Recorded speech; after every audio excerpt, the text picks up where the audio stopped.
Right.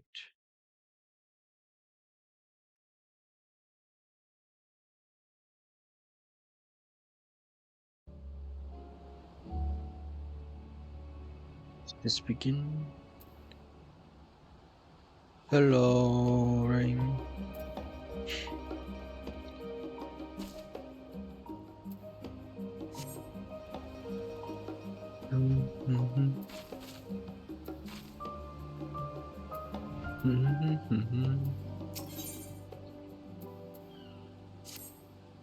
If I ask for your help, you'll help me, won't you? You look good because I'm having a problem with the runaway doll.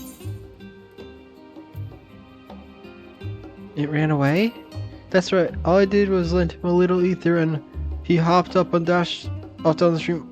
Mom and Papa brought him a special gift and now I've gone and lost him. They will be furious for me losing a toy I kept asking for, so please, you have to help me find him. Okay, I'll hurry up and see if he went there. And you can search up the rest to see. Oh, he's a yellow carbuncle doll, by the way. And I think he was heading north. Anyway, meet me back here when you have him. Or you just give up.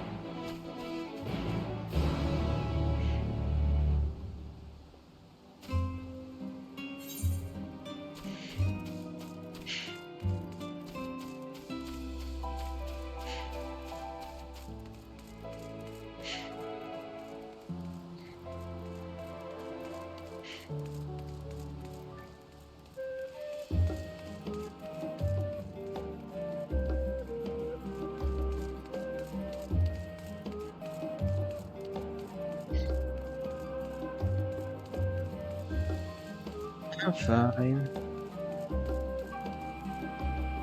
Alright. So...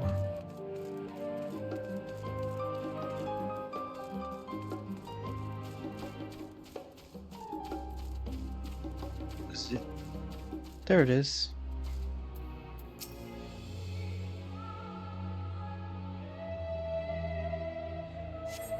Find yellow carbuncle, like expression side appears to be otherwise motionless. Return the journey's end and deliver him to the mischievous Makote.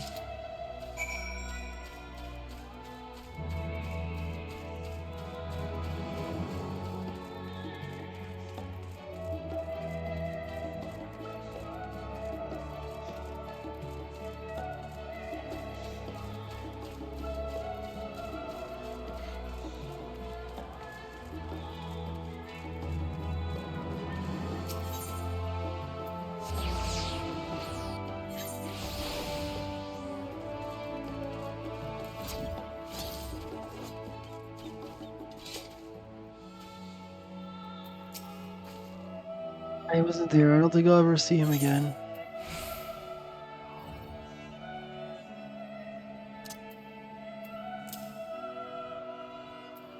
Lifelike stuffed toy appears ready to scamper away at any moment. Thankfully, it lacks the ethereal energy to do so. Hale, you found him! Just like Big Mooney would have. Hmm? Oh, that's what I call the neighbor who used to play with me. She was so tall and smart and always so nice. She tells stories about her friends, a powerful wizard who could summon his very own carbuncle companion. That's why I wanted one for myself. I have to learn how to move him around better. Though, so when Mooney comes back, you can see how hard I've been practicing my magics. This for you, Papa says when someone helps you, you have to show your gratitude, so thanks for finding my carbuncle. Bye!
Actually, did not look what the room looks like in here yet.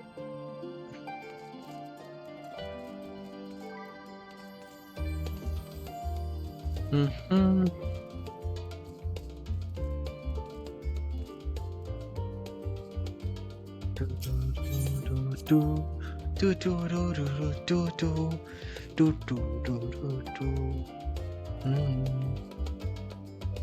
Let's see. No, nothing needs to be amended.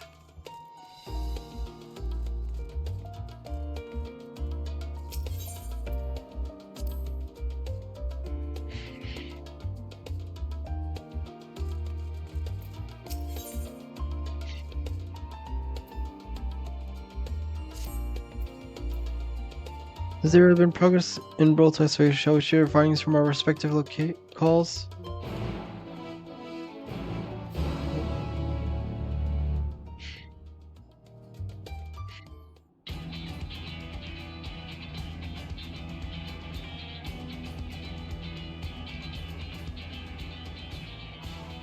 Your time in Thavnair has certainly been eventful.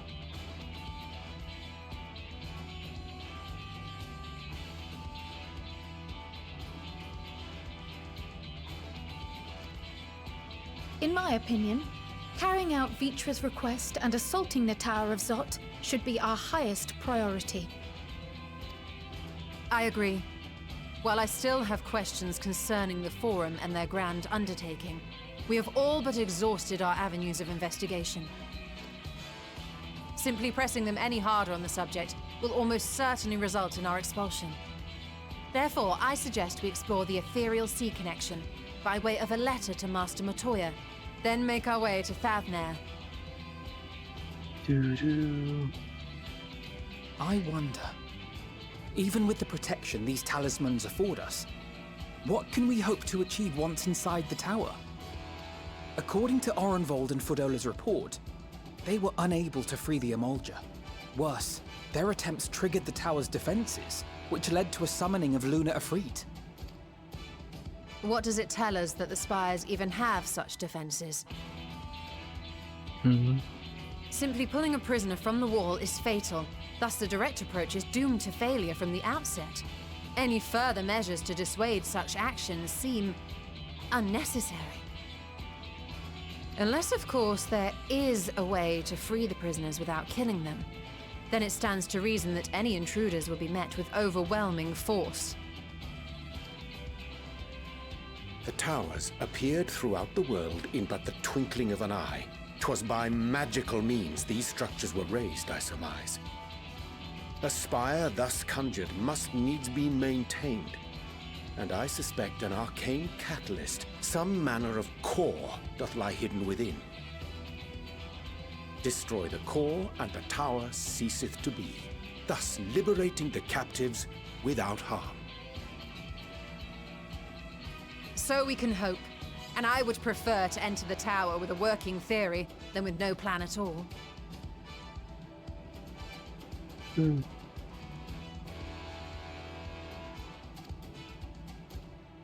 Assuming Ishtola's reasoning is correct, the chances of the defenses remaining dormant are small to none. Any primals will have to be dealt with, and defeating one will likely only lead to the summoning of another. Our every victory will only compound the prisoner's suffering. May we not then divide our forces? Those proficient in healing will focus on sustaining the captives. That duty can be covered by Urianger, Kryl, Yostola, and myself. The remaining scions will proceed with the search for the core. Admittedly, this strategy puts both parties at greater risk, but it should bolster our chances of saving the Arcosodra by a considerable margin.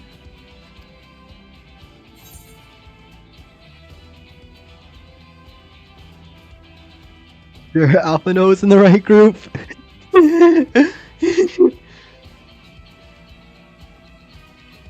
If you're to fight primals, then you'd best have at least one healer with you.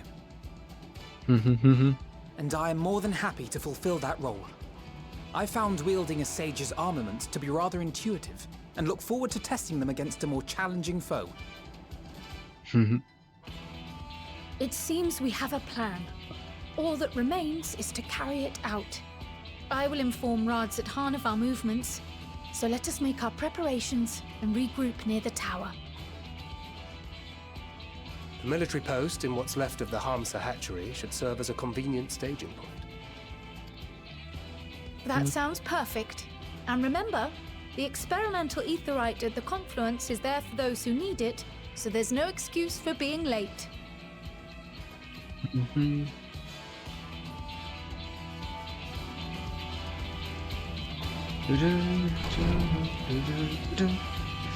Let's do this.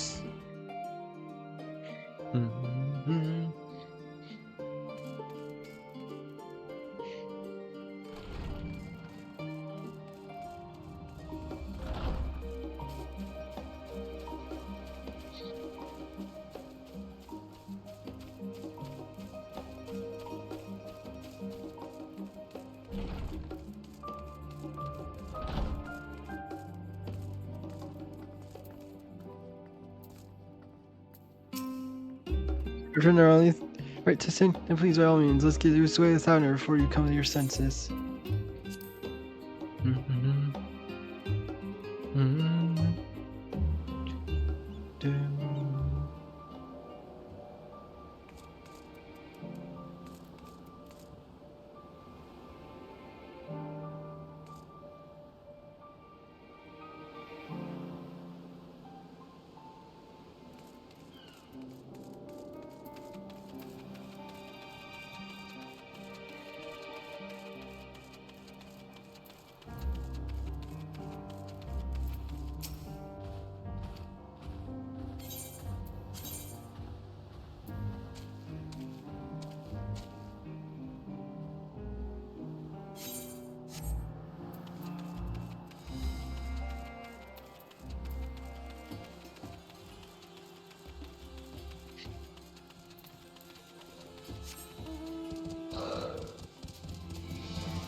Friend of Eorzea, we've been expecting you and yours to lead the mission to the tower, I'm told.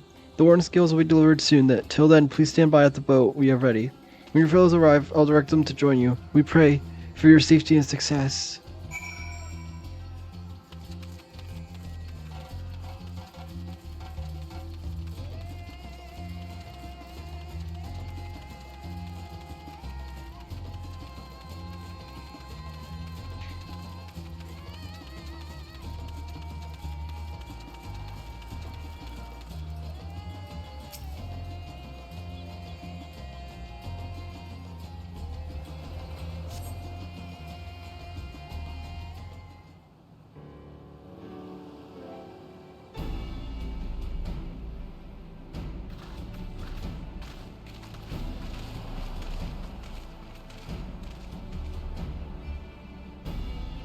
If this is the future of Aetheryte trade, I think I'll stick to boats. No warning, however empathetic. Could have prepared me for that.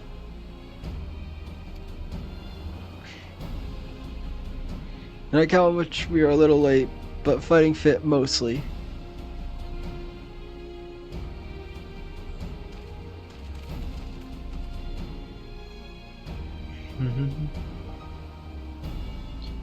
My friends, permit me to thank you for accepting this mission. You must be... We should still call you Varshan, I suppose. Indeed. It would not do to confuse our soldiers. Very well then. For our part, we are humble that you see fit to entrust us with your warring skills. Please convey as much to His Excellency. One for each of you. Please accept them with my blessing. Our thanks. With these, we can go anywhere the blessing of light can go. Not only for this operation, but all the ones to come, we can finally break your monopoly on primals.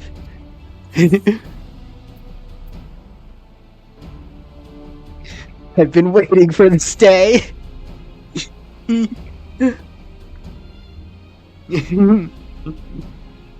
So have we, my friends. So have we.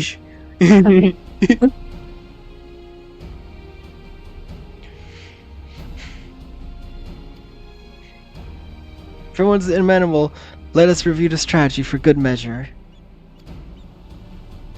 As previously agreed, we will divide into 2 groups. Delta and her band will break through the tower's defenses and locate its core.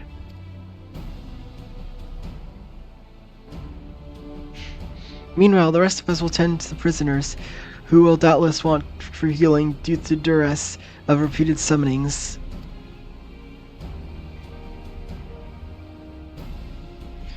The primals within the tower bringeth forth shall be deities of Thavaranian myth. As we have no prior experience with such foes, pray exercise the utmost caution when confronting them. We commence the operation at your word, my friend. For the people of Thander, nay, the entire world, we must prevail.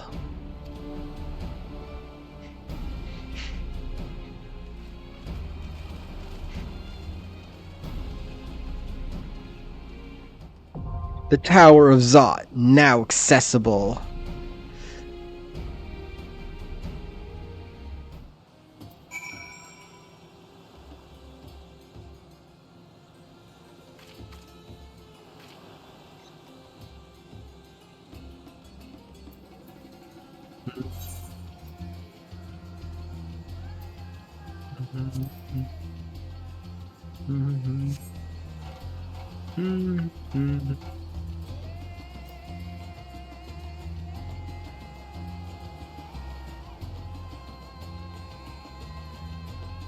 I'll be right back.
I am back.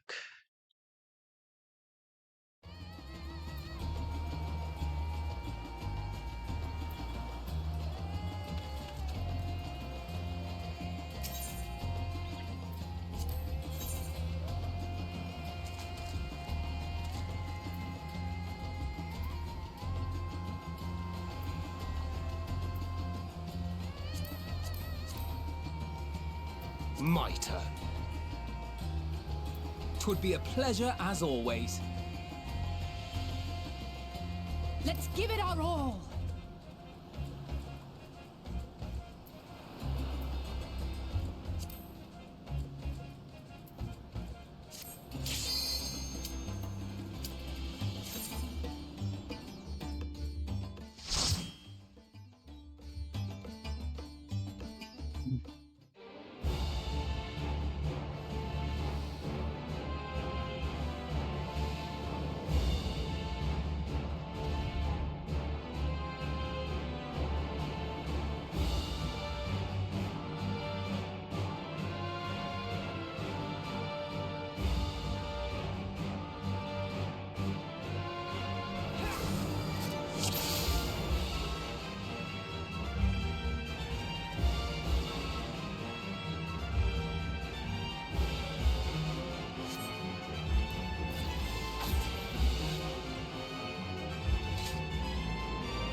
I'll place this. Let us proceed with caution.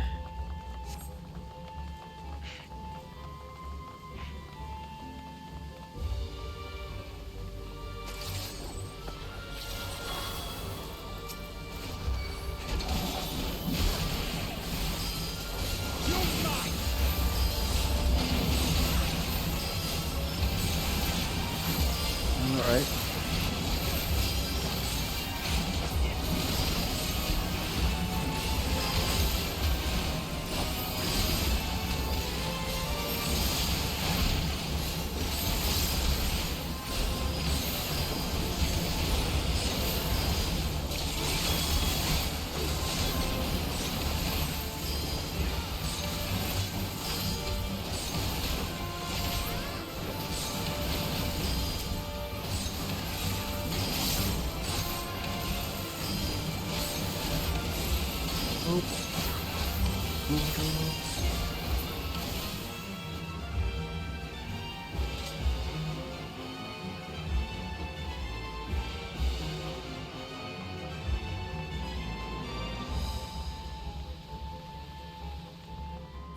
We'll free you from this place.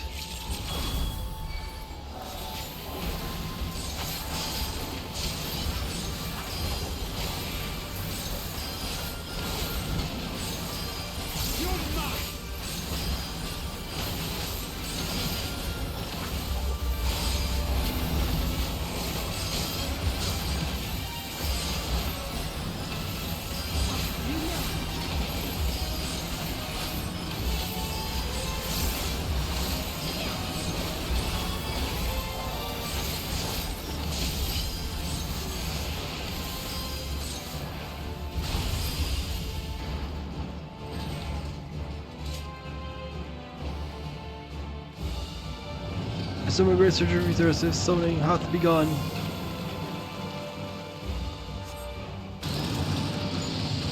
Look, there's a beastly mass. It's the Montio come to life. This is where our pastels part. We shall survey the halls below. We'll focus on sustaining the Arcasoda. The rest of you must keep going. Onwards and upwards.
religion of people's faith.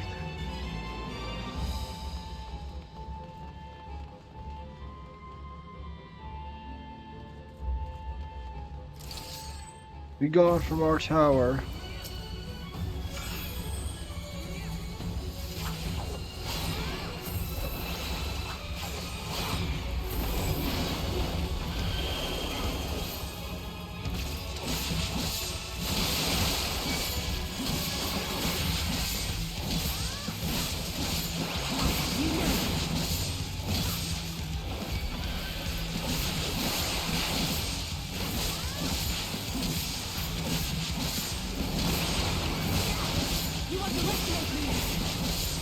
Underneath his magics.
Go!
Let's go.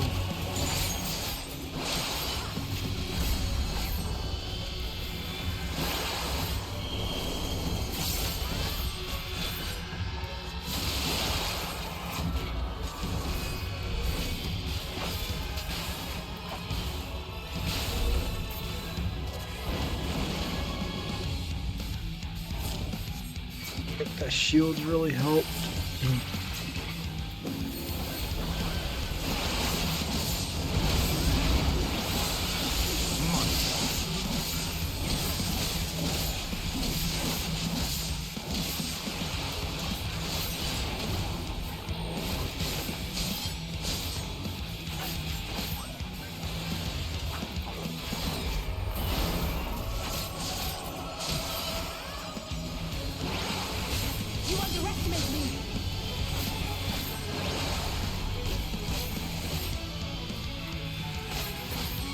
to your chosen defiance.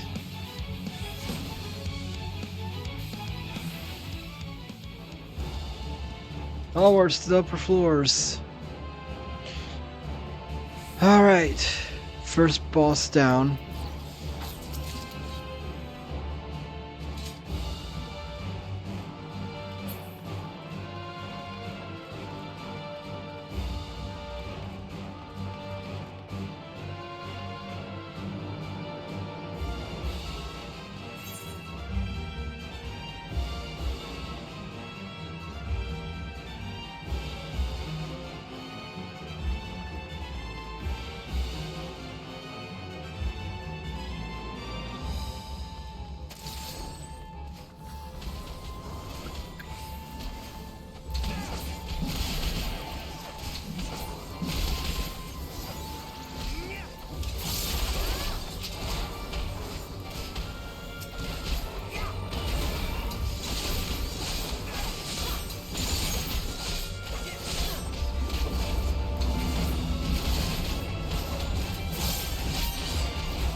The Beast of Belly of the Beast.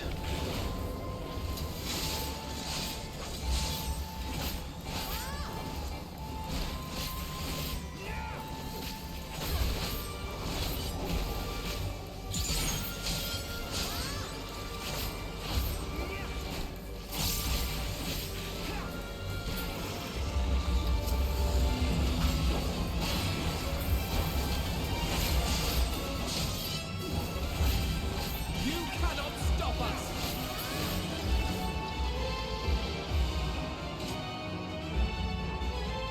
Oh.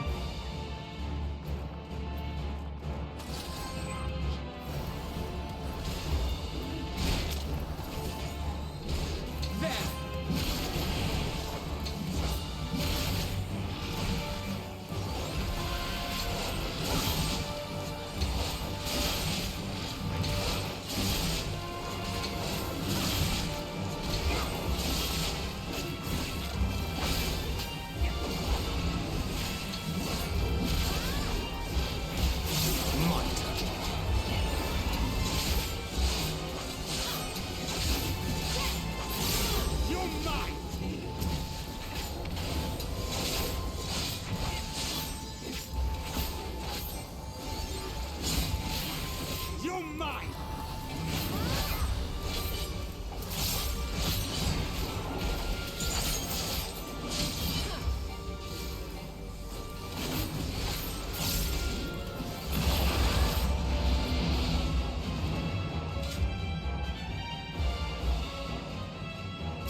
And to use this first.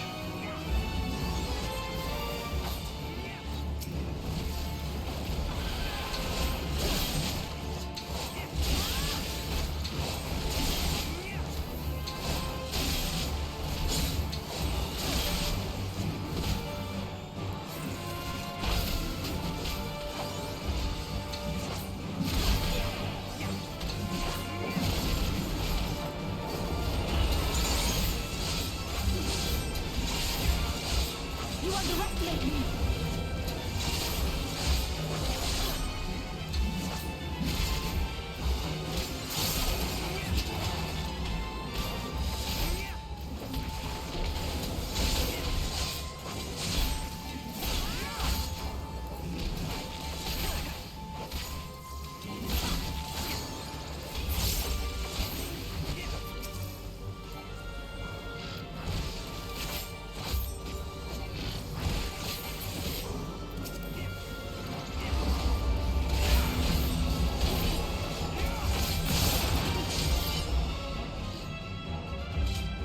It's the treasure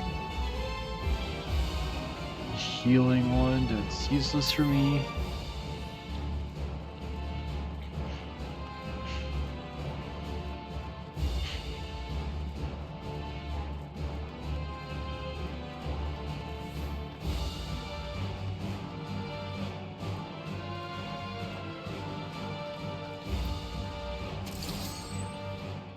Must be protected.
We here, defend the tower.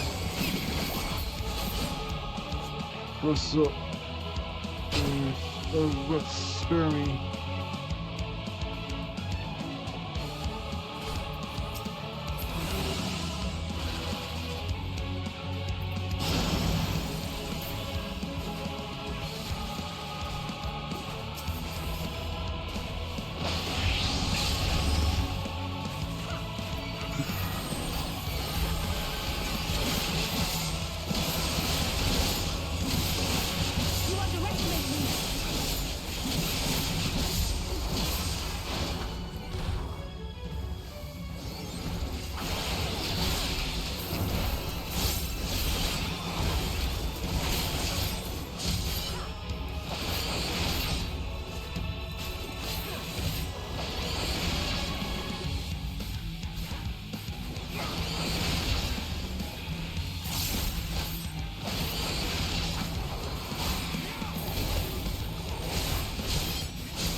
cannot expel you.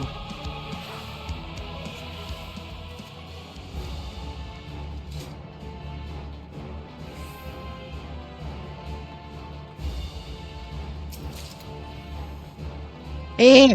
Hi, Tygo!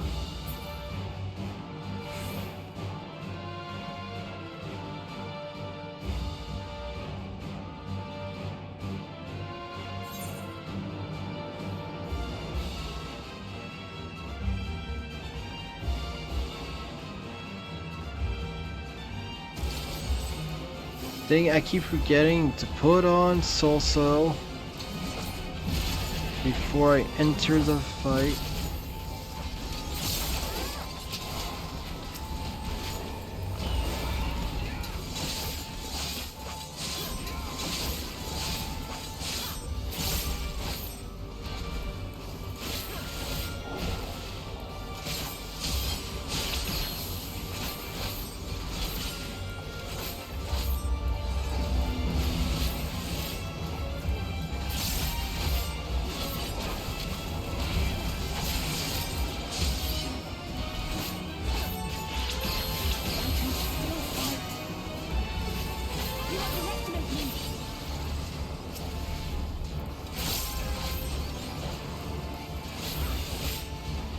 You cannot stop us!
Let's go.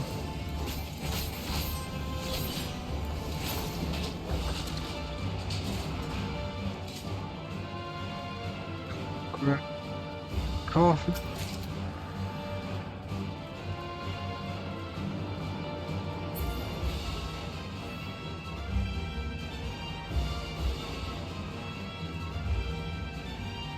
Wow, another one. It's just gonna be an accessory, I'm assuming. Yep.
This went backwards.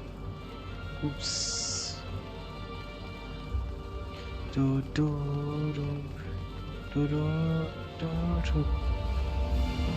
do do do do do do do. Whoa! It's like a boss as a regular enemy. It's so big.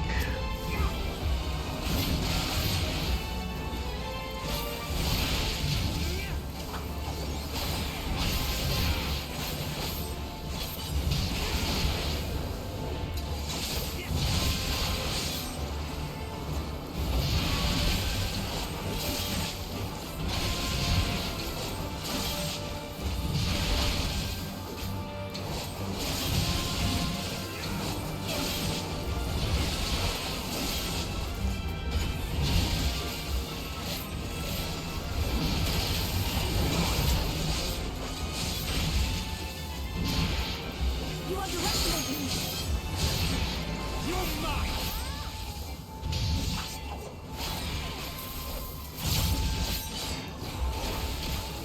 You're mine!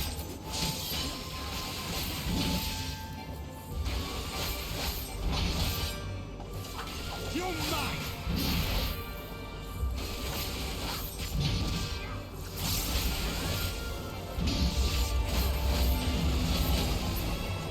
My turn.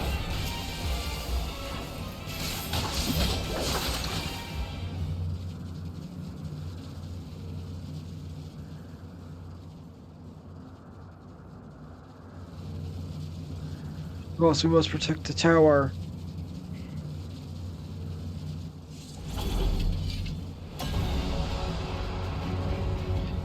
Harbingers elect the Magnus sisters.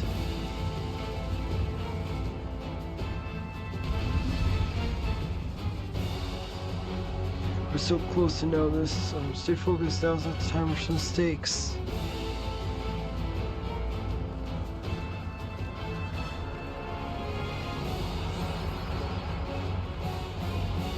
Do, do, do, do. Actually apply Salso this time. I suppose we should expect a third sister.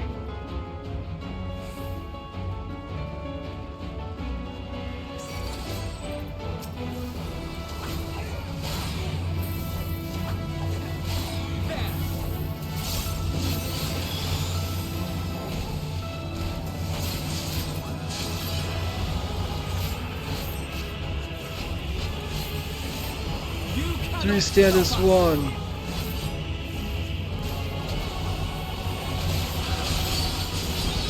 First from Smite foe.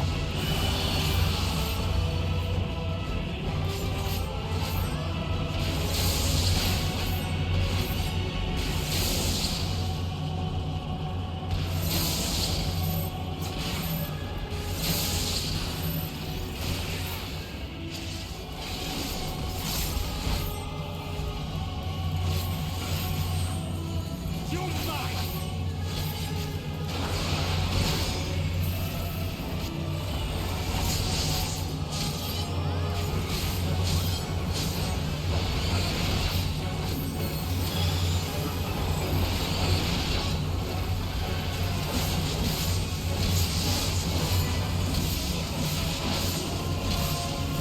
Join with me, sisters.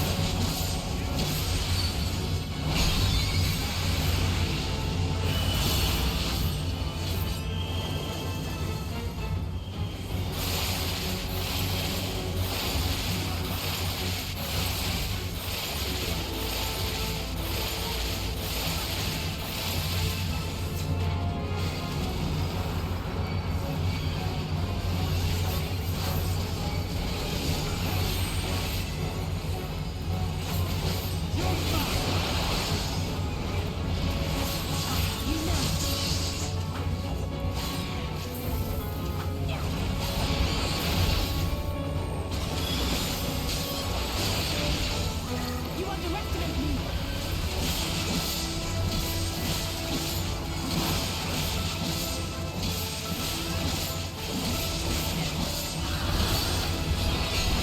Zero flame, consume our foe!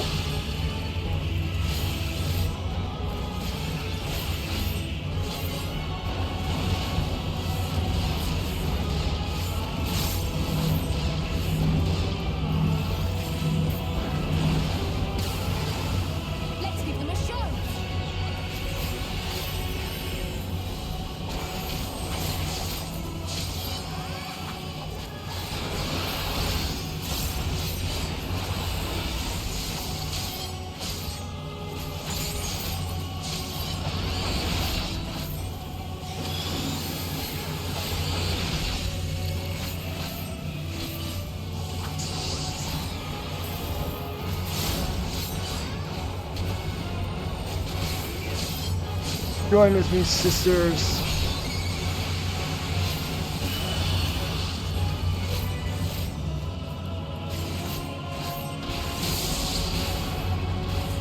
No!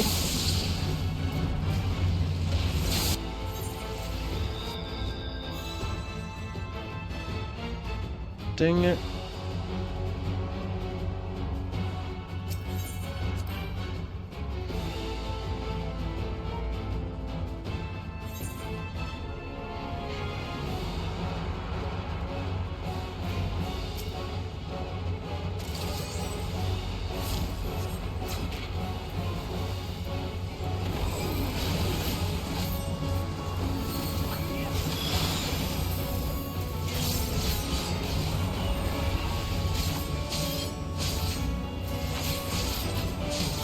You cannot stop us!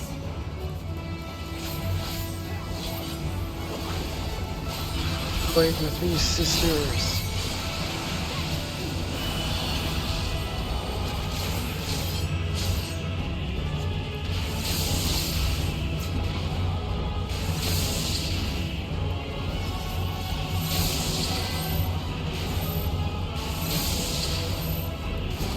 Dang it, I messed up there.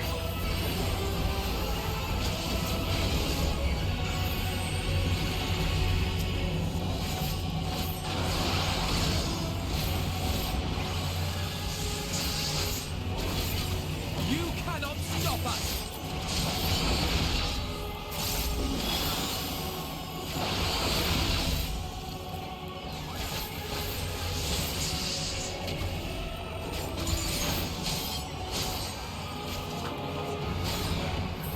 You cannot stop us!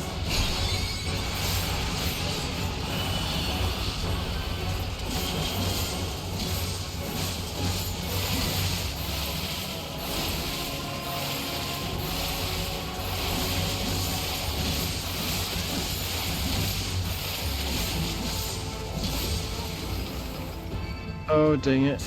That's what got me. I did not pay attention to the one thing, the giant falling thing. That's why I died. Oh well.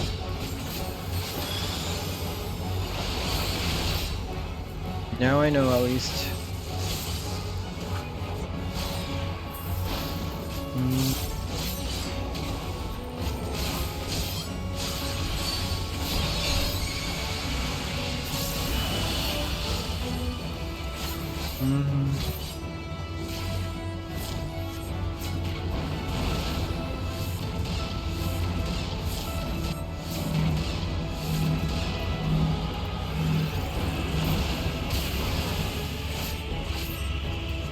Let's give them a show!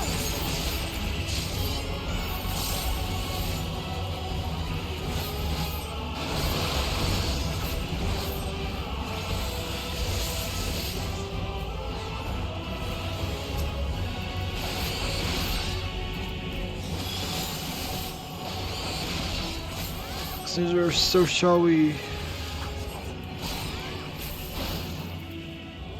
Join, sister.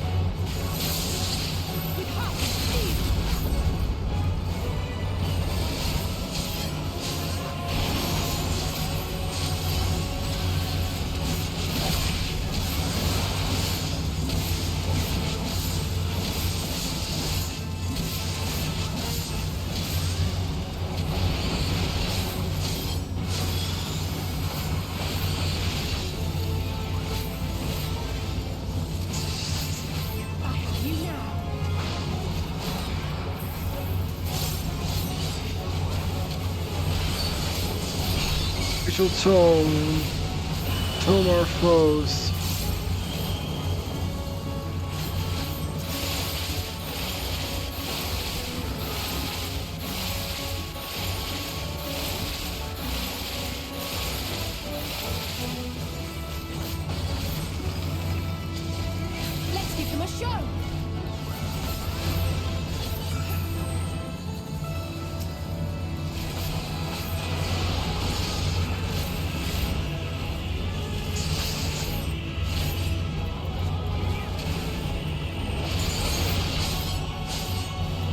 No, it's one of those ones where it's to beat them all in quick succession.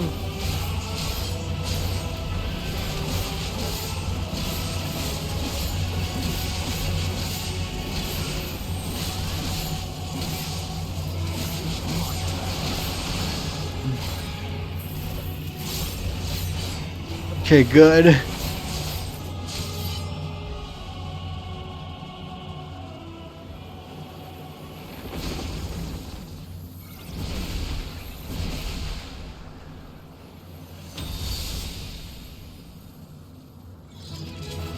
Do do do do.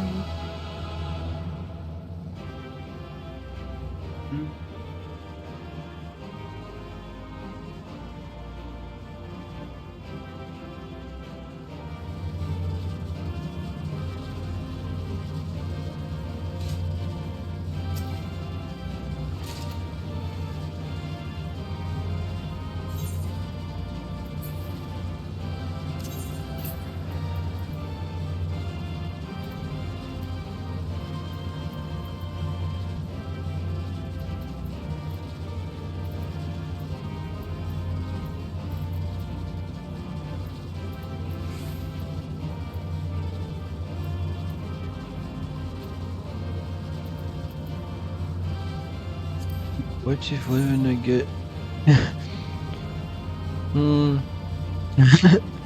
Alright.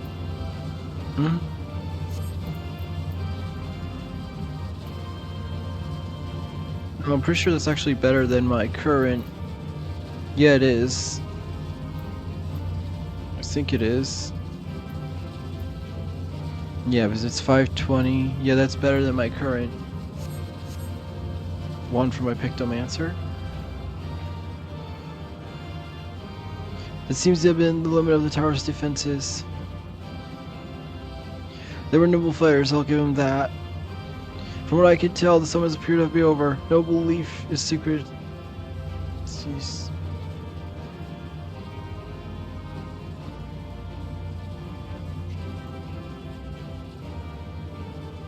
No belief is sacred to these Telephory.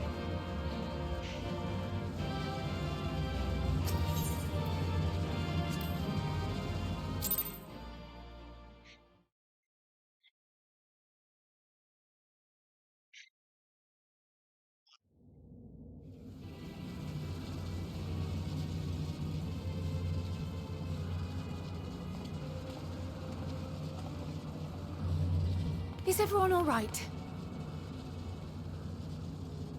We fortified the captives with what magics we could.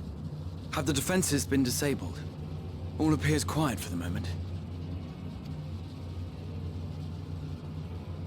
The lower floors were disturbing enough, but this place feels wrong. The ether is heavy and thick, like wading through a quagmire.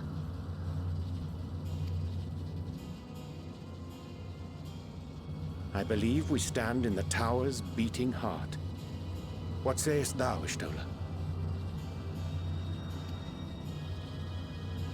I see it. Ether siphoned from the land runs up through the spire, flowing to a single point.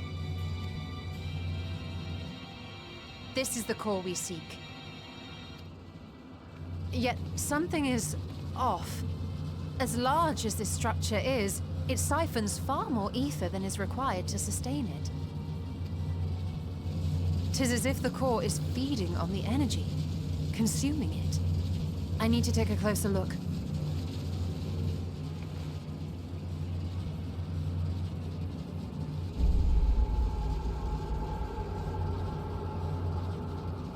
Curious.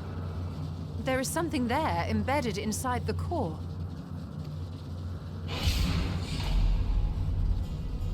A man's limb. This is what we came to destroy? Yes, if you would be so kind. Oh no.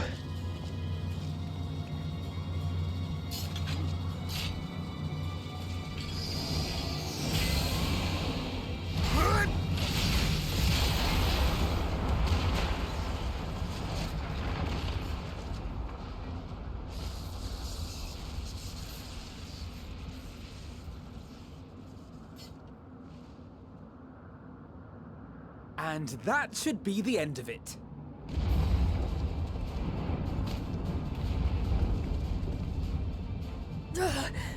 What now? My theory that the tower might come crashing down following the core's destruction doth appear to be correct. Bully for you! And how are we supposed to survive the fall? That's something you should have told us sooner, Oriange. What of the prisoners below? The floor beneath our very feet dissolves. Brace yourselves! I pray I'm not too late.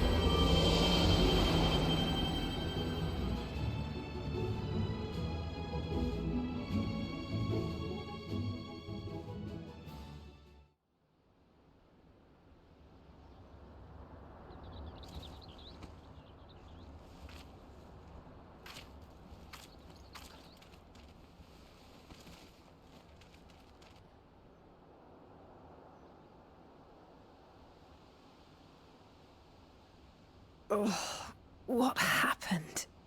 Where are we?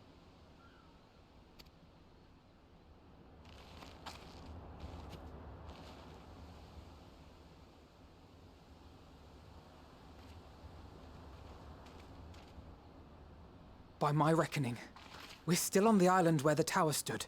But 'tis as if it never existed. Hardly a scratch. But how?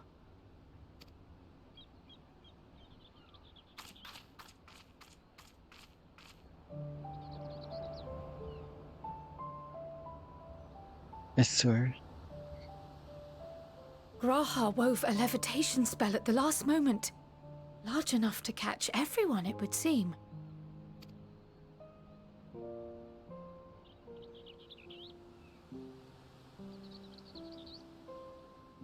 That explains the lack of obvious injuries.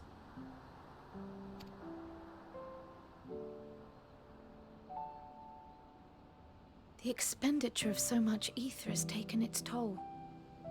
He will need plenty of rest, but should otherwise be none the worse for wear.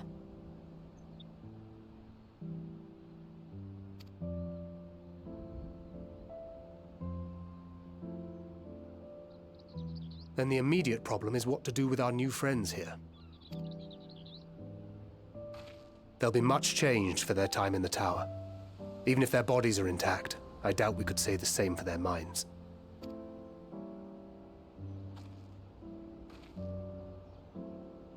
Angelo and I will take care of that. I have every faith in you, Alize, but there are just too many for you to treat alone.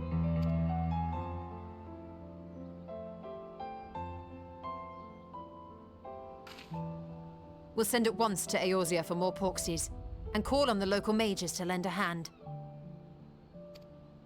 Hail, Scions! We were watching the tower when it simply disappeared. What happened here? The threat is banished, and thy people delivered. They are, however, in need of treatment, and we of a secure locale and helping hands to assist us in its provision.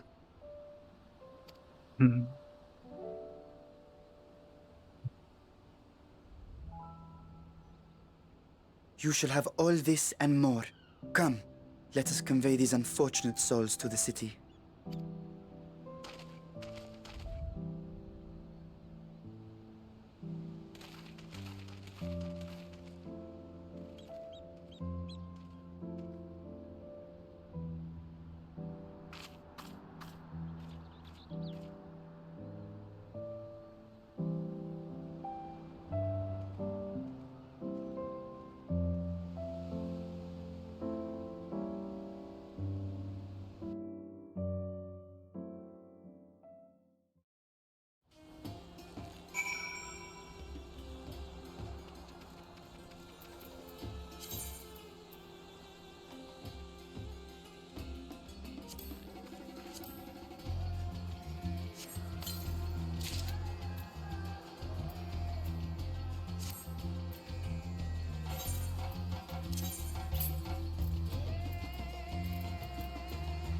Like it.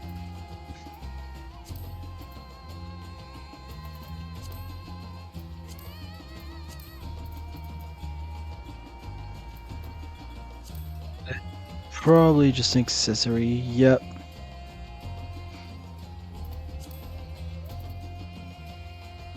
But I don't think those are better than what I have. Yeah, because these are 530. So yeah, those are all worse. The liberated prisoners are being transported to Radzon Han for treatment. Alice and Angel will oversee administration of tempering treatment, with the support of those who know a healing spell or two. We'll go and join them in the city once you've had a moment to catch your breath.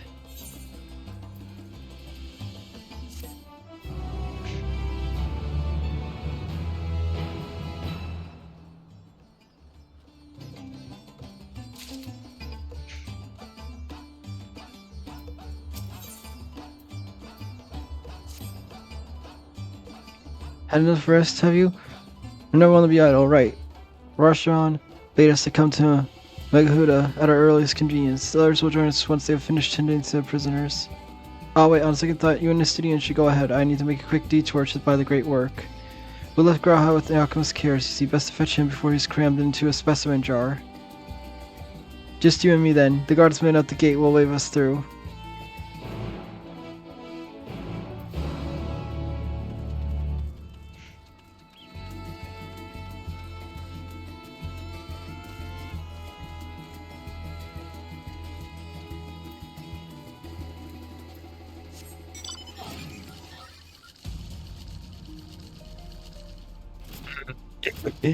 This one's funny. I like this mount. This mount's funny. It's a robo frog.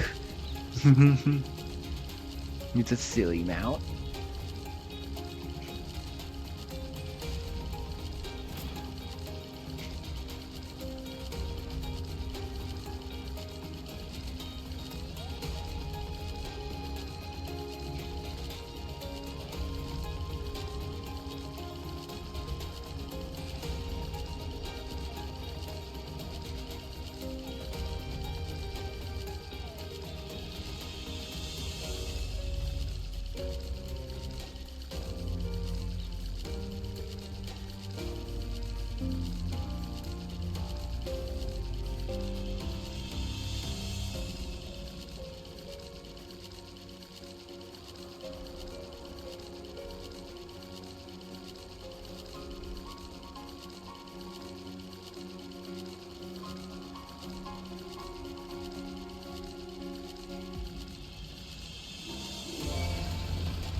Forgot, I expect the state of alert will be lifted.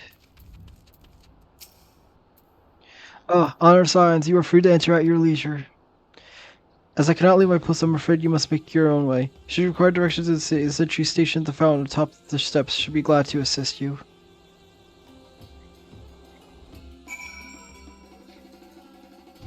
So assuming now I get to now I get to properly look around the city. But before I do that, I am gonna go to the bathroom.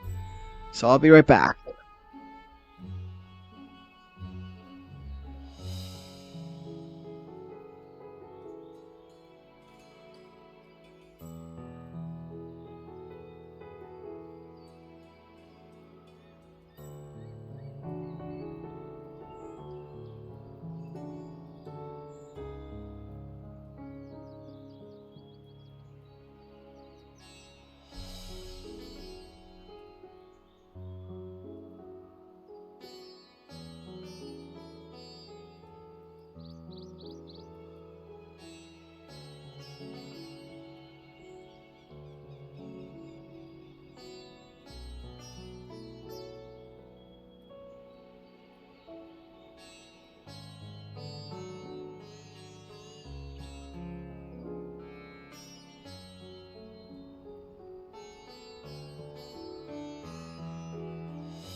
Okay, I'm brought back.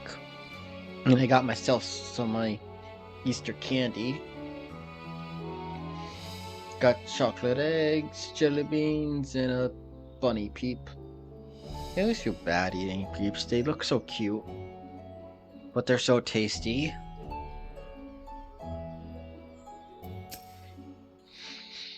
Though I've been to Radha's before, this place is a veritable maze. Rather than risk getting lost, the best fast directions from the sentry at the fountain. Lead the way, and I don't expect me to access your tour guide like certain others.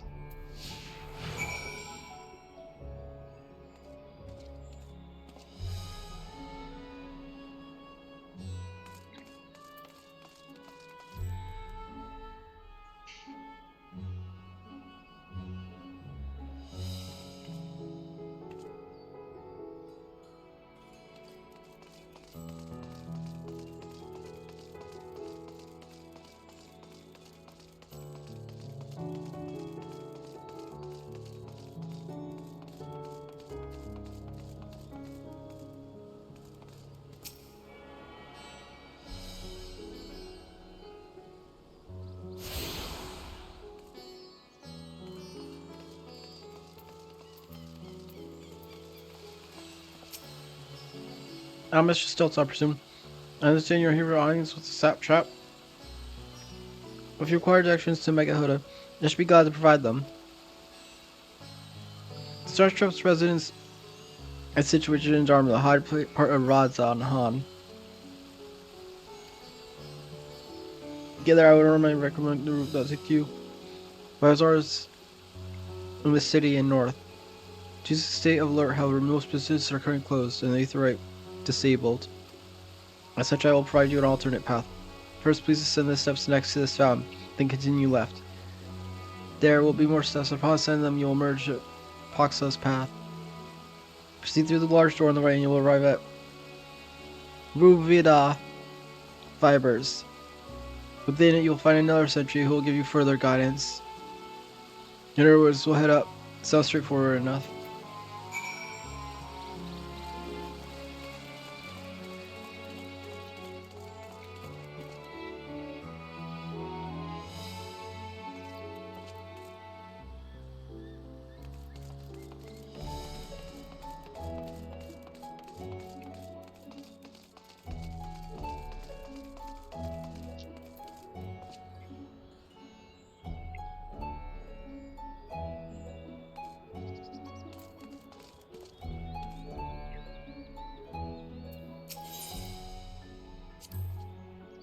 Yes, I know about this squirrel. It leads to a nearby isle, the treasure vault of one of Radzan Han's wealthiest families. They took the god of luck for their guardian, on account of which they occasionally open up a section of their vault for aspiring treasure hunters to try their own luck, or so they say. They are also caught for sitting across the land that act as portals. Find one and you gain access to the vault. Something to bear in mind in case you exhaust your funds while on the road. This is troublesome experiences, I can personally attest. So I guess is this when the treasure coffers were actually introduced? The treasure portals? Endwalker? Consider that was literally just talking about them?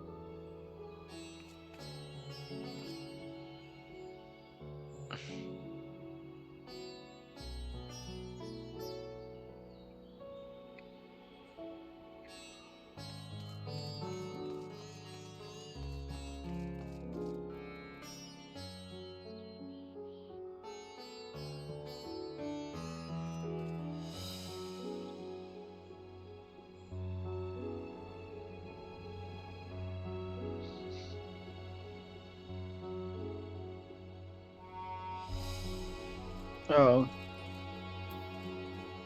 Oh, I missed the stairs.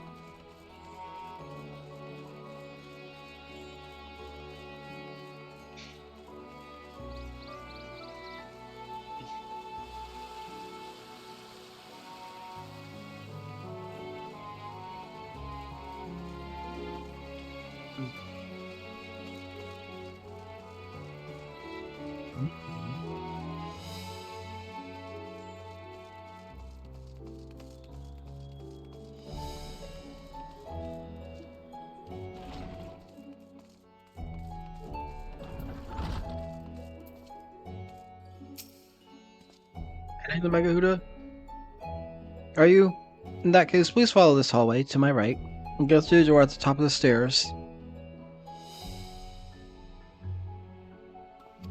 No merge at the entrance to the airship landing, or another sentry should be on hand to assist you. Incidentally, if you send steps on either side of me, you'll find workshops of the Ruavida fibers. But you're free to observe the artisans, take care not to lose your way.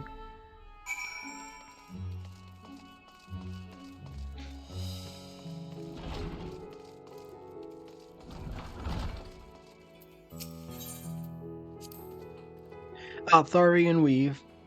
Hard to imagine more vibrant stuff. I dare say Amric would be partial to gold thread and blue, of course. He loves his blue. I never put much thought into what I wear. A spare set of clothing is usually all I carry, and if that isn't enough, I can always obtain something locally.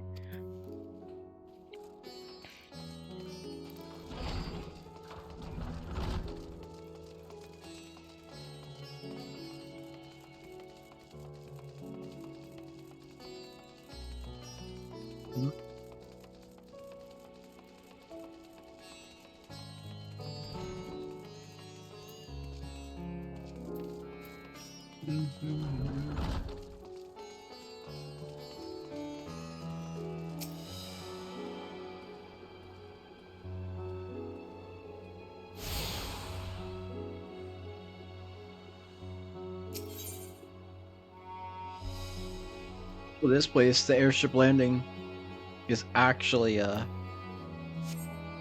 its own shard. Wait, how many shards was that? That's a lot of shards that it has here.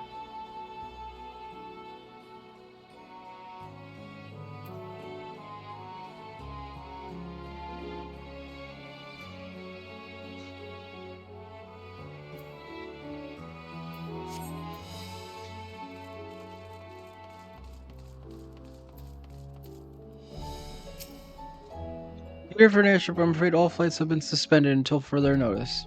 So the state alert is still in effect. Perhaps it's for the best. That said, we're not here for the airship. We have business at Megahuda. Oh, in that case, permit me to direct you. From here it's quite simple. Ascend these steps and continue straight ahead and across the bridge. You cannot miss it.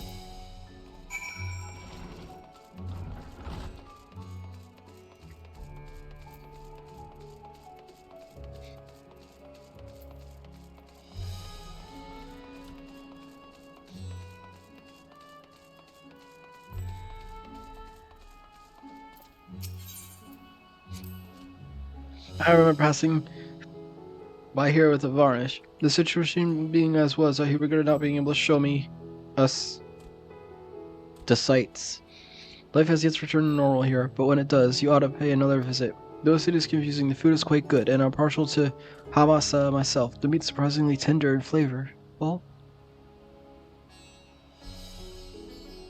squawk, squawk.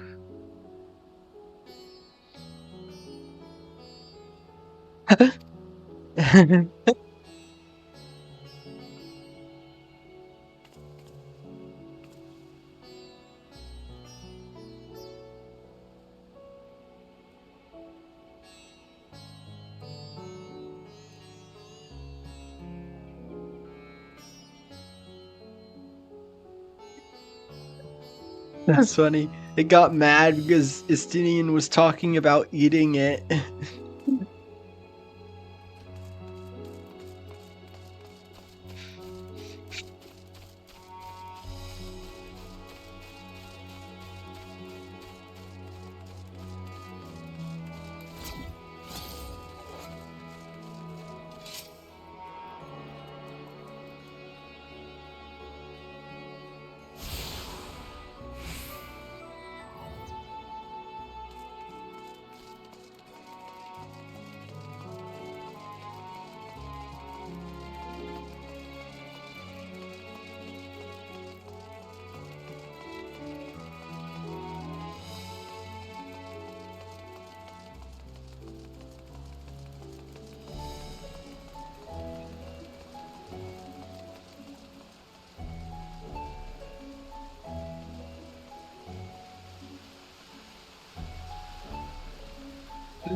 still 4 more in the actual etherite.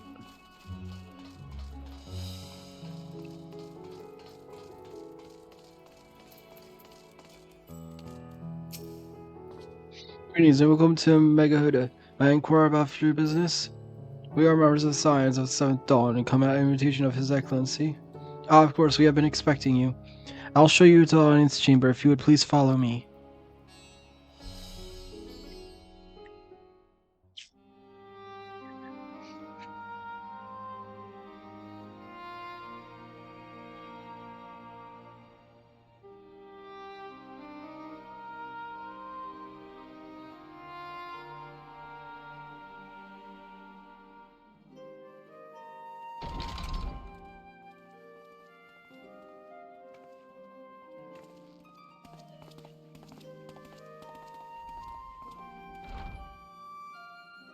Are we the last to arrive?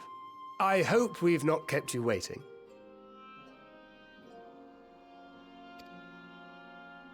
Not at all. Your comrade is feeling better, I trust. Much better, thank you. Harness remedies are certainly potent, in more ways than one. One becomes accustomed to the taste, although I hope you never have cause to do so. Pray, take your ease.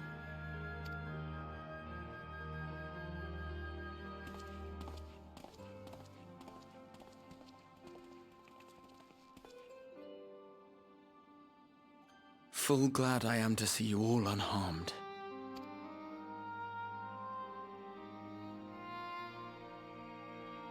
Valiant scions, for your heroism, you have my boundless gratitude. You cast down that dire tower and set free its hapless captives. You cleanse their souls of its corrupting influence.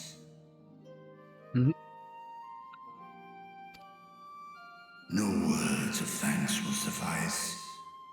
In place of platitudes, I offer a bounty of warding scales.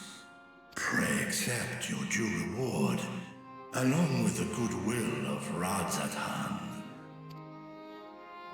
Alchemists throughout the land were put to work in the forging of your talismans. The finished ones have been collected, and now await you at the High Crucible of Alchemia. Present this letter when you are ready to take them into your possession.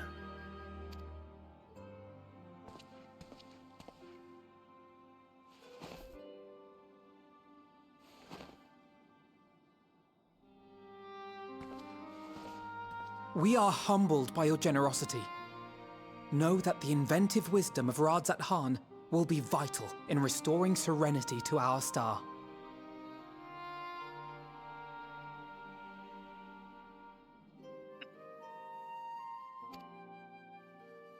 Every single one of those scales came from you, didn't they? You must still be in such pain.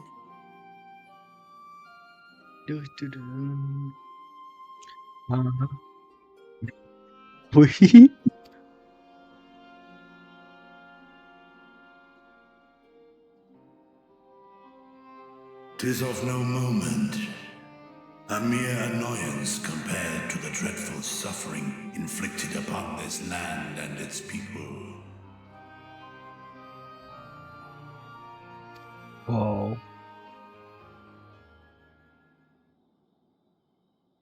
Albeit brief, my involvement in the Dragonsong War afforded me a glimpse of the myriad sorrows which consumed both dragon and man.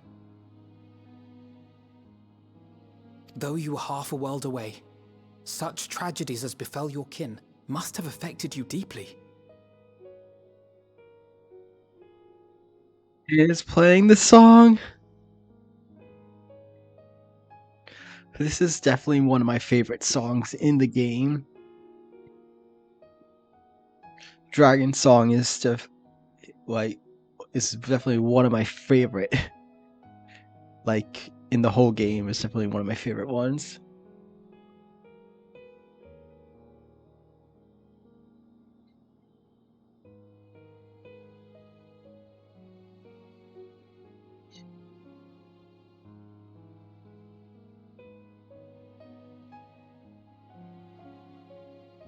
I think just in general, like a lot of like Heaven, I really liked a lot of Heaven Sword.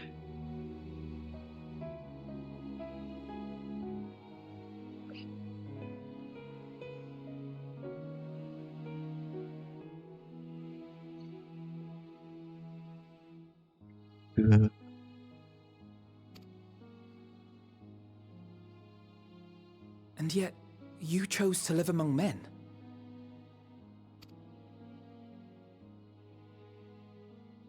In the age when that conflict first bloomed, my choice had already been made. In some distant place, man slew dragon, and dragon slaughtered man. Yet no hate could I muster for those smiling faces which did look to me for guidance. Not even my brother's righteous rage could rally me to his cause. I huddled here, secret and still, hoping against hope that which I had built would remain untouched by the chaos and carnage.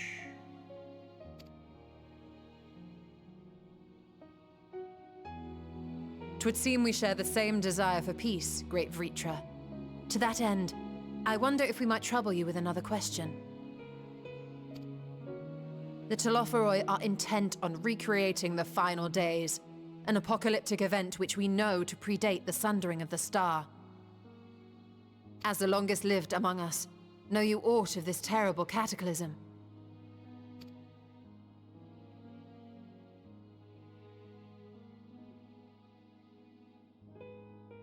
Nay. When war and strife drove my sire from his home, he crossed the great expanse with only our unhatched eggs as company.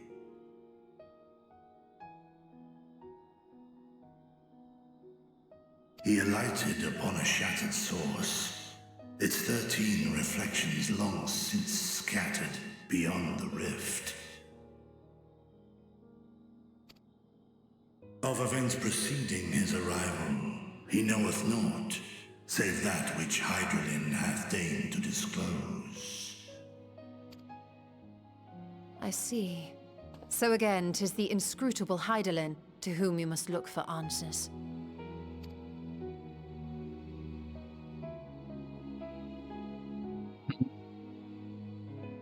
Seek you to divine the will of this star? If so, I have a tale which may afford you some small comfort. 'Tis a story from my youth, many, many years ago. To my sire, I once posed the question, of all the stars in the sky, why didst thou settle upon this one? To which Midgardsormr did reply, 'twas the last bastion of hope. He believed so long as Hydaelyn endured, so too might dragonkind. Solemn and portentous were his words.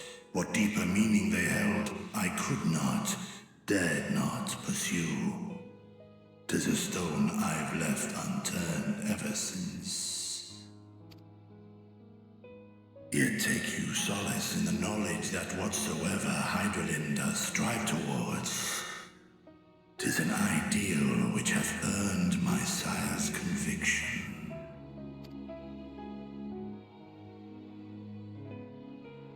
Thank you, Vritra. You've given us warm reassurance in a world gripped by cold uncertainty. While I'm sure we all have a great many questions, I think it's time we collect the talismans and be on our way.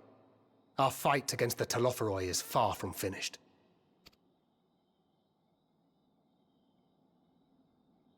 We must take our leave, but please do inform us if we can provide any further assistance.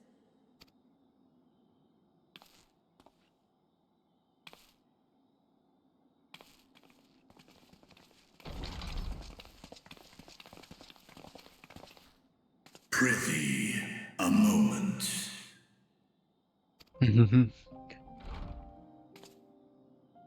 There is one whom my sire hath judged worthy of honor and respect.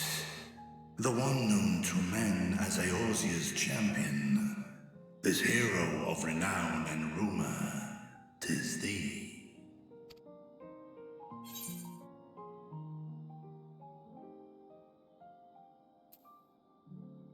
Sora and I have crossed paths, yes.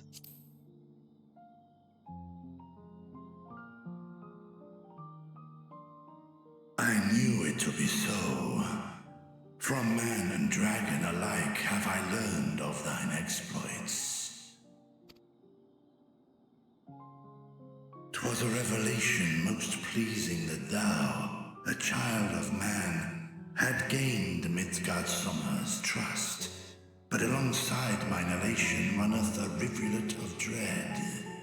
For upon thy life's reel wind too many threads of fate, power, weal enmeshed with woe.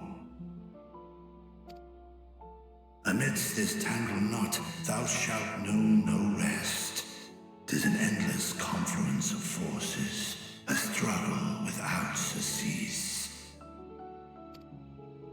More terrible still is the attrition wrought upon thy companions, as they are swept up in the storm of thine existence.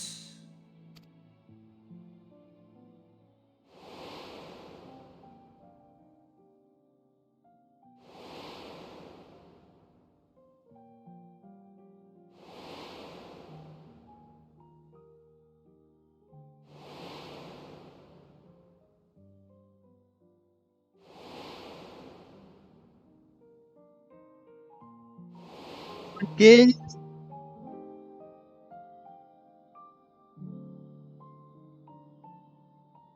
Take heart and protect them well. They will be your strength and your salvation.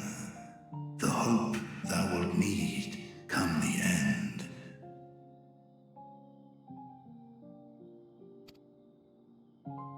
Even cowering behind my curtain, I know the suffering of the powerful. I have watched my siblings driven mad by loss. Thus do I exhort thee to spare no effort to keep thy loved ones safe.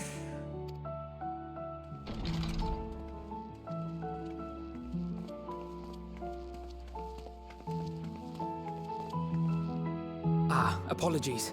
We hadn't meant to interrupt. It's just that we do have a history of suddenly collapsing, and when you didn't follow us out... 'Tis I who must apologize. I have detained your champion overlong with idle chatter. Go. At war's end, I pray I welcome thee back into my hall, where together with thy joyful comrades, you may toast your triumph.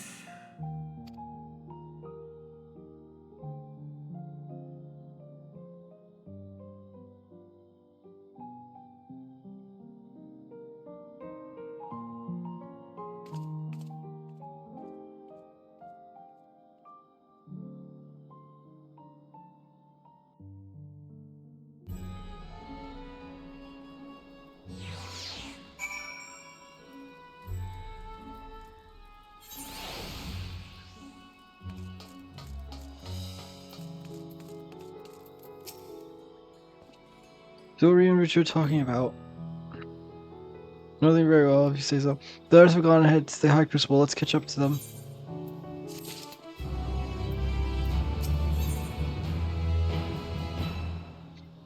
Oh boy, Archon Loaf.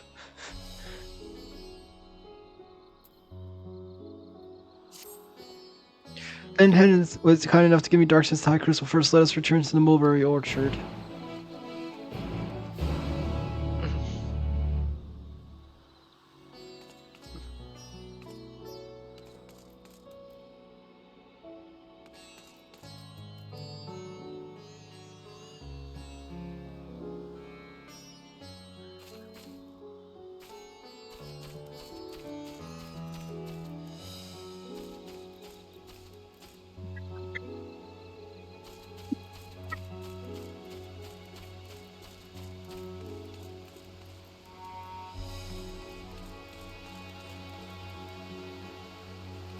Oh no.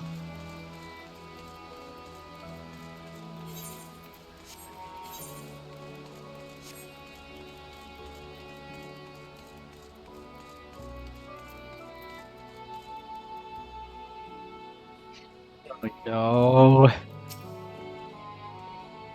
Hey, we're supposed to follow the path left to Master Bulberries.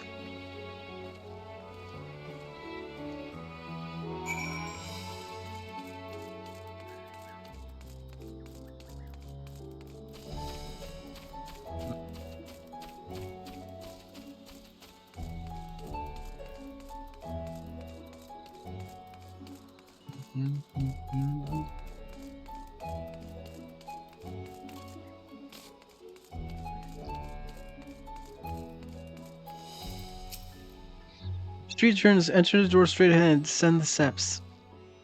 I thought the Crystarium was confusing, but it doesn't compare to Radzan Han. The architecture and decorations make it even harder to get your bearings. Anyway, let's see where this door takes us.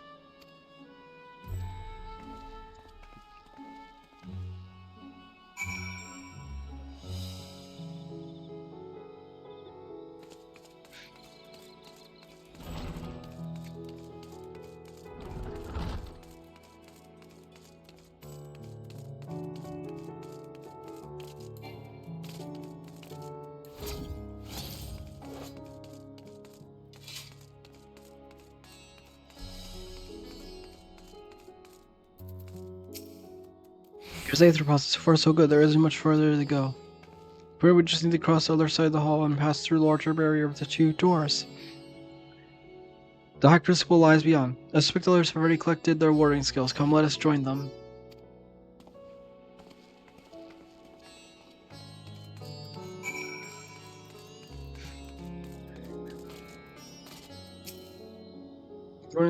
So message on the beast, the threat has been temporarily disabled. Yep, I guess I still can't do it yet.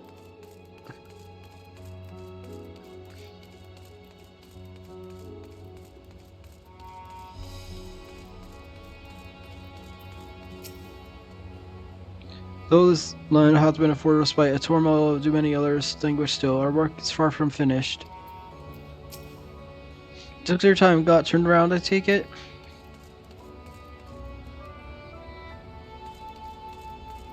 Whoa.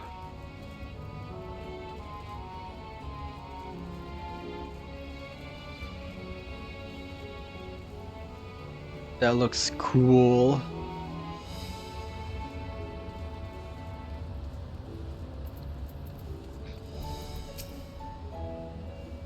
As we defeated Nidhogg, his skills found their way into the hands of Firmaments artisans. Steeped in the power as they are, it's no surprise they were coveted. Still, it is a strange legacy for the vengeful worm. I quite well now, I assure you, as to say, stronger the taste and stronger the color, the more effective the remedy. While by trying to replenish the ether I spent, however, I feel I'm rather famished. I think instead of letting local delicacies or Hamasa cuisine would be a good place to start, perhaps. Students have previously turned the Radzan Han's alchemists with help and was laying various artifacts. This is how we became acquainted with Nidhana. I'm glad we could rescue her and pray she makes a full recovery. Excellent. You're in time to hear the latest good news. With immense laboratory, how many such places were enlisted to help forge warden skills, I wonder? Well, we're last, of course, but at least we found a place.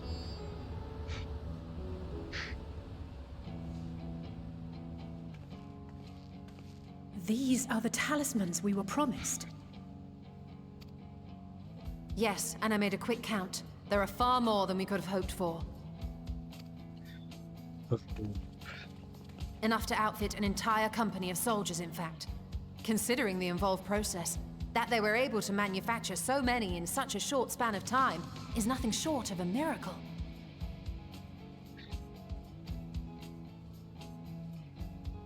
Once we have distributed them to our allies in Eorzea and the Far East, we'll have a fighting chance to bring down the other spires, just as we did with the Tower of Zot. Or we could use them to invade Garlemald proper, and strike directly at the Telophoroid's base of operations.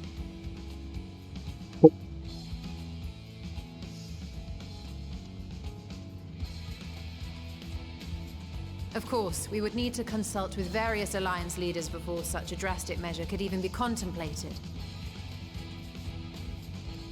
Storm To which Garlemald! end, I could set out forthwith and present the idea to each of our allies in person. Pray allow me to undertake some few of those journeys. I find myself restless and in need of purposeful duties. I can head eastward. Bosnia and Dalmasca are just a short hop from here. And Doma's shinobi network should come in handy for passing on the word. We shall share the burden then. Meanwhile, I think it best that you and the others take the talismans back to the Baldessian Annex. We must keep them safe and secure until we've decided upon a course of action. Please, I must speak with you.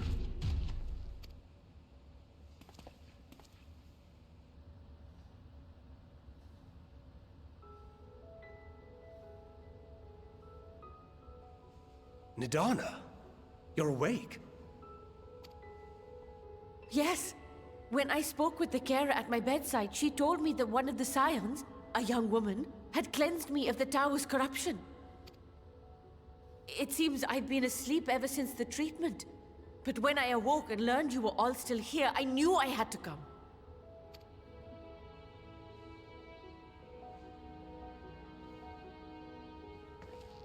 As you said, Nidana was captured only recently.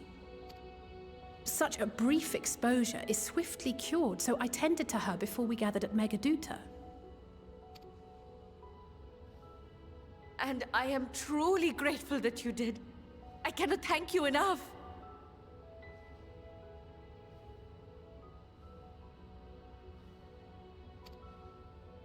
All of you, for everything you've done. Destroying the tower, rescuing our people. You've saved Havnir from an awful fate.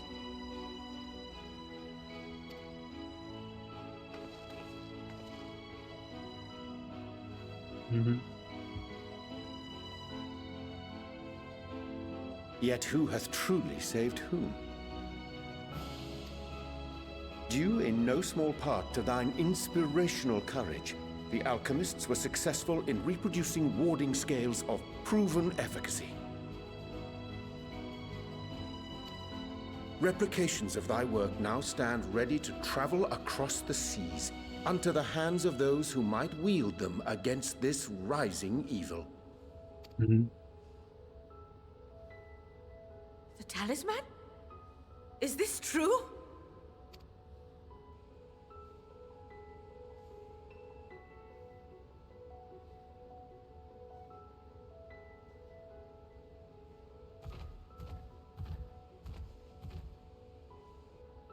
Oh, I was so groggy from sleep. I didn't even think to ask. Oh, our great work sent across the seas. It was worth it. Oh, it was all worth it.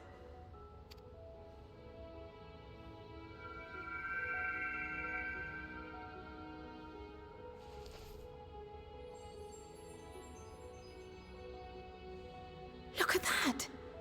Its color is completely changed.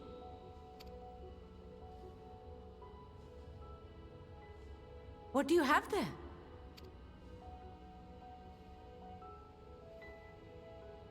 How unusual. I wonder if the effect is a reaction to Akasha. I'm afraid I'm not familiar with that term. Akasha?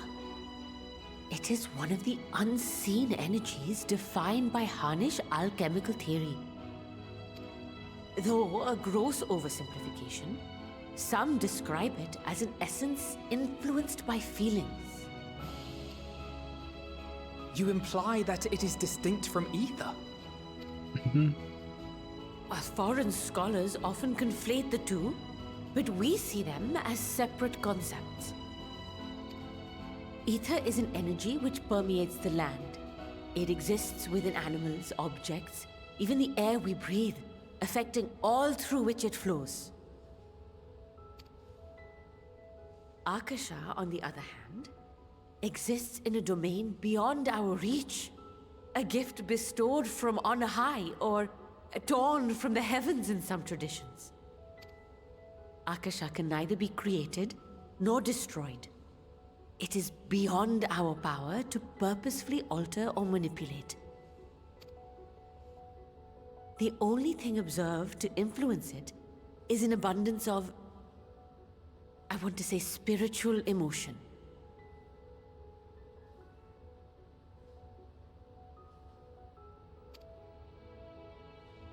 As a veteran of the battlefield, surely you've experienced moments of desperation or exaltation when you've transcended the usual limits of your capabilities. That is a manifestation of Akasha, the invisible essence harnessed by heart, mind, and unyielding spirit. So it's the limit break.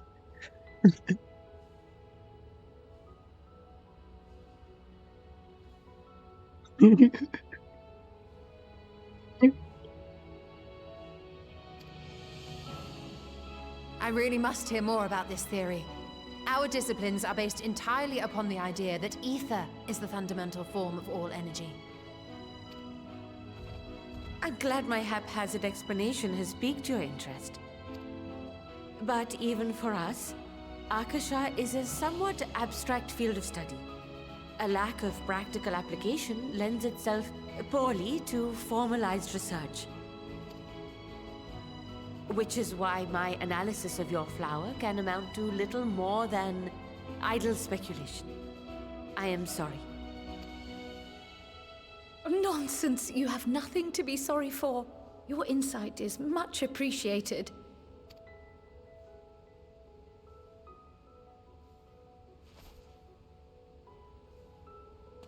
Shall we depart for Charlian, then? I will see to it that the talismans arrive at the Annex. It also helped that the flower's the same color as the limit break bar too, and it literally was described as going beyond your normal limits.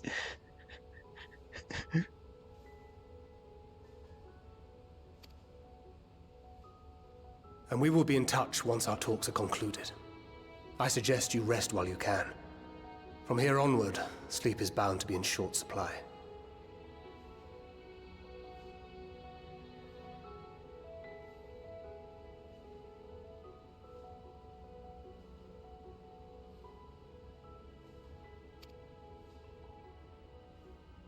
Mm-hmm.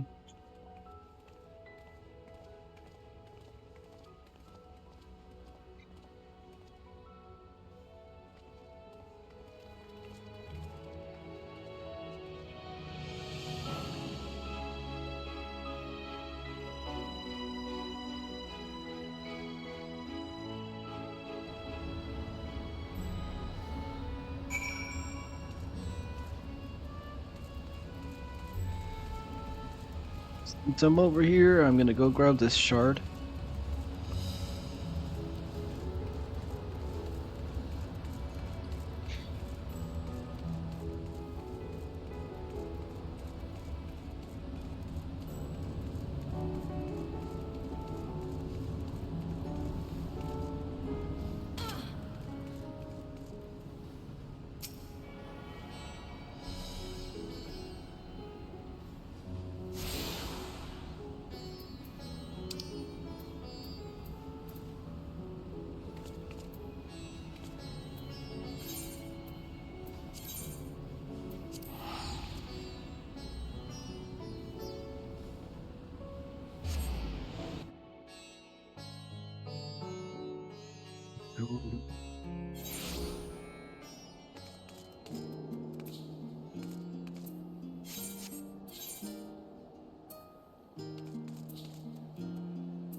figure out what this area music reminds me of.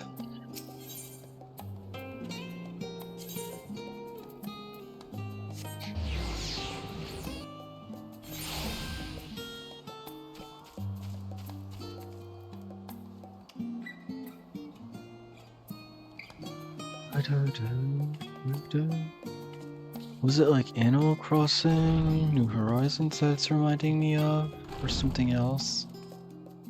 I don't know. Good to be back. The fruit overlay was safely in storage. For now, we have but wait for ours to return respective meetings with the Alliance leaders. As Dark suggests, you should get some rest in the meantime. Look back, Delta. Krauss praised me when we reached the accomplishment. What an amazing feat to eliminate the tower and pave the way to deal with the rest. Well, as much I've changed your sheets and plumped up your pillow. After all, there's nothing like collapsing in a nice clean bed after completing major moms or bepenning a thesis or defeating a deformed entities. So would you like to look at your new improved lodges now?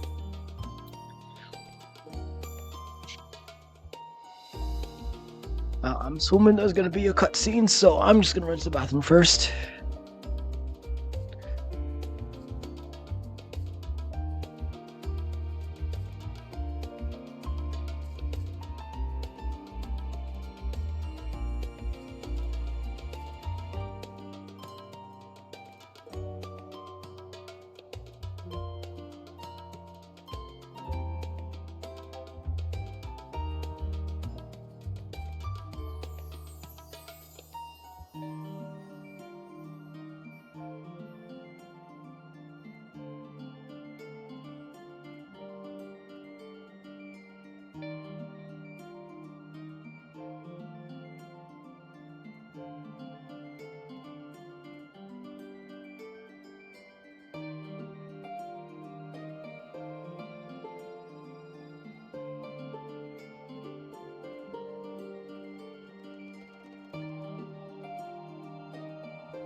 I returneth.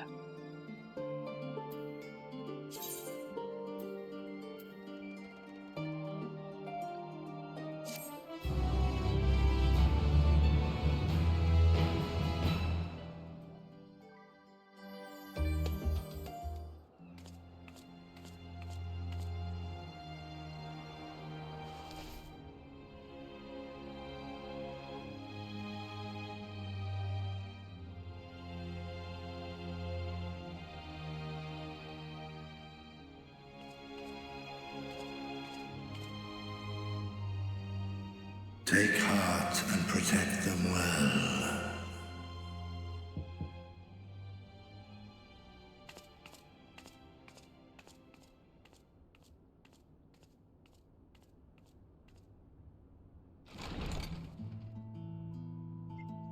Good, you're here. You haven't eaten yet, have you? We've bought quite a spread if you're interested. Only the finest dining from the last stand.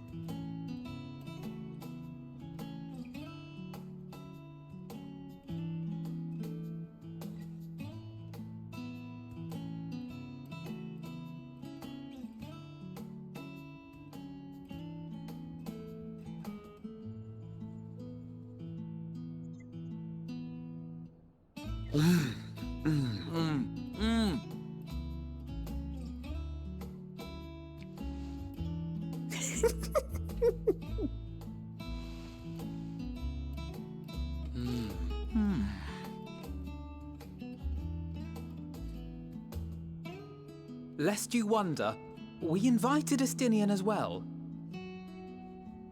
But he refused with a rather grim-faced, "No, thank you." I suspect Charlian cuisine is not to his liking. Oh, I don't know about that. Perhaps our lone wolf just needed some time apart. What?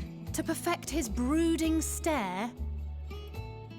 Next time, I'll drag him out by the ear, sit him down in front of a Charlian feast, and see that he eats every last bite. An excellent idea. Of all people, warriors must take proper meals and rest if they are to maintain a healthy constitution. Poor Estinian, beset on all sides.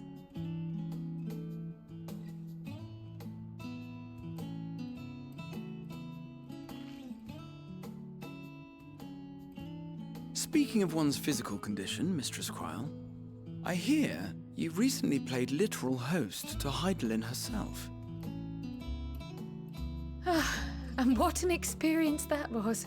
Tiring, yes, but no lasting harm done. If anything, I should have liked to speak with her longer. I've not felt a hint of her presence since. Heidelin instructed you to carry that flower, yes?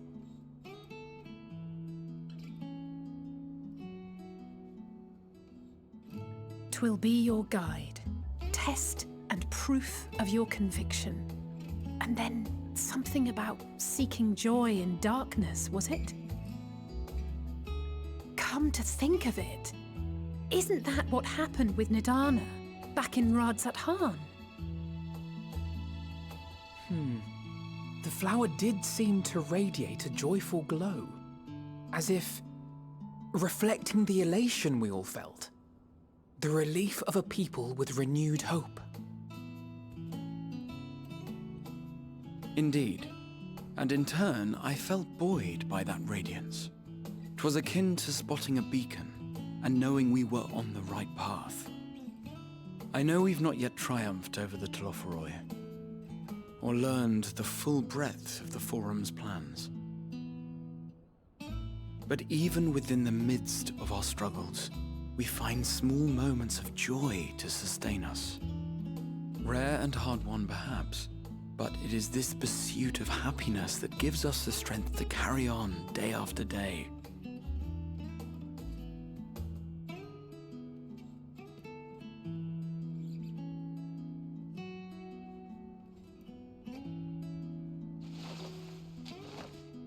Hey, That's mine. To the swift the spoils. Though I recall that levitation spell of yours was quick enough. Only barely. And even at my best, I'm still too slow to wield it effectively in battle. Mayhap I simply require more practice with this new magic. You unearthed it from the depths of Numenon, I presume? Aye, and from a veritable mountain of arcane tomes at that. 'Twas necessary to facilitate my solitary explorations. Or, to put it simply, you used it to sneak around the Forbidden Archives. Yes, well, after a fashion. Hey, don't go too hard on him.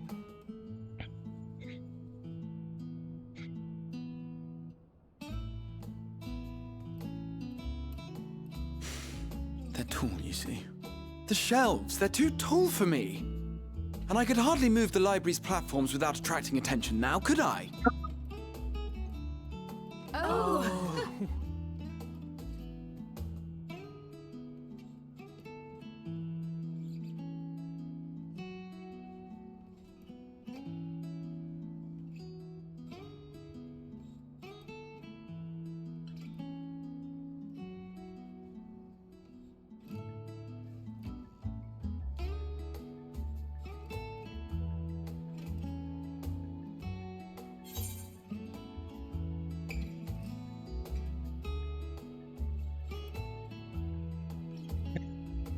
Sing on until dawn.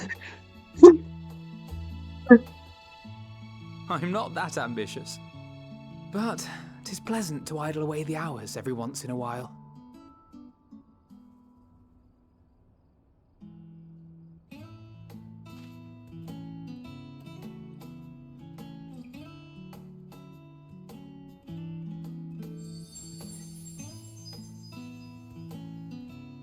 What does that mean?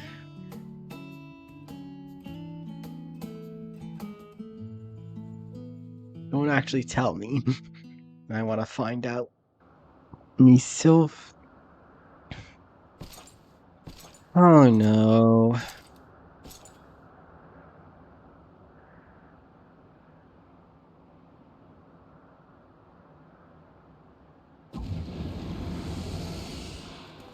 Ah! Enjoying the bracing cold, I see. Do you not own a warm coat or a cloak? Something in fur?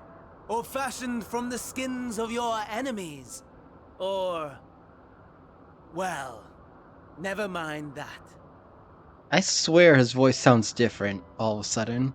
Van Daniel's voice sounds different. I don't know why, but it feels like it sounds different.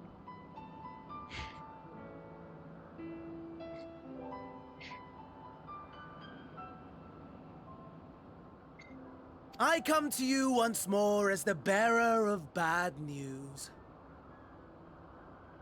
Oh no, he's doing it. No, he's doing a Our tower in voice. Thavnir has been toppled, and I need not tell you by whom. Given how many we have at our disposal, the loss of a single spire is hardly fatal to our plans. It does, however, slow the rate at which we siphon the ether. If they continue to preoccupy themselves with the towers, then all will be well. But should our foe prove bold enough to strike at us here, then the timing becomes... questionable.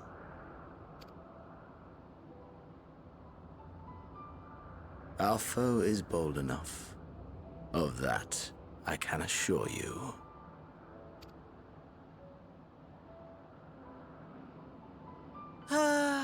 Yes, very well then. I suppose I must prepare a proper welcome. Honestly, talk of your nemesis is the only thing you seem to enjoy. Does nothing else spark your interest? No. All else is... equal. Equally tedious, equally disappointing. The world is a tepid bog into which we sink, too weak to thrash as the mud clings to our eyes and fills our throats till we blissfully choke.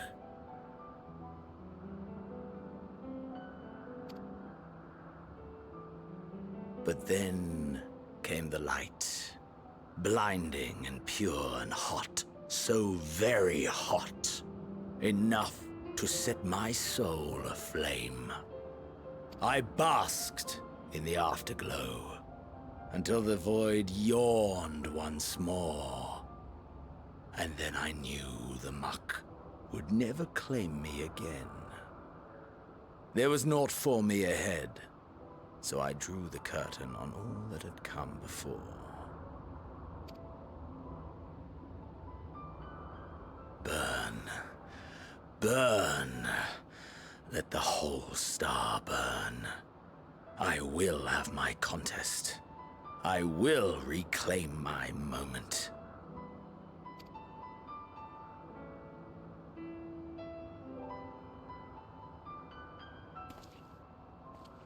How wonderful that the emptiness of death has not dissuaded you from committing your life to its pursuit once more.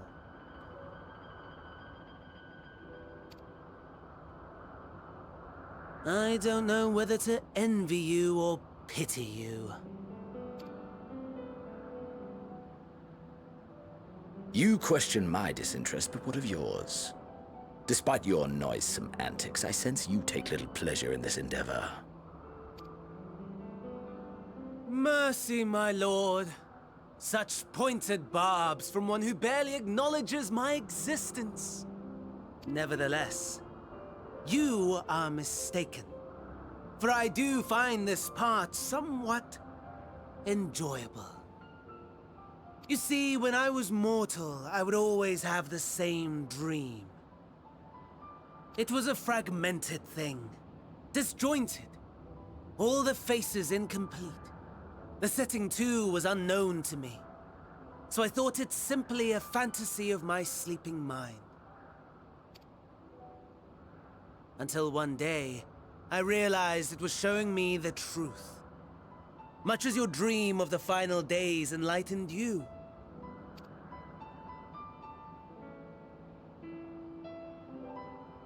And soon, very soon, the rest of the world will see the truth of my dream, too.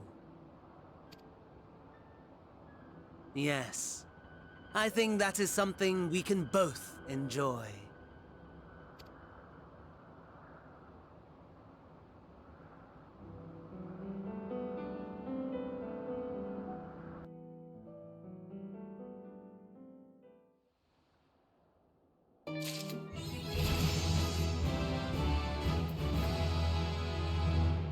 When hand Star King Crest, Master Melee too. What did those do?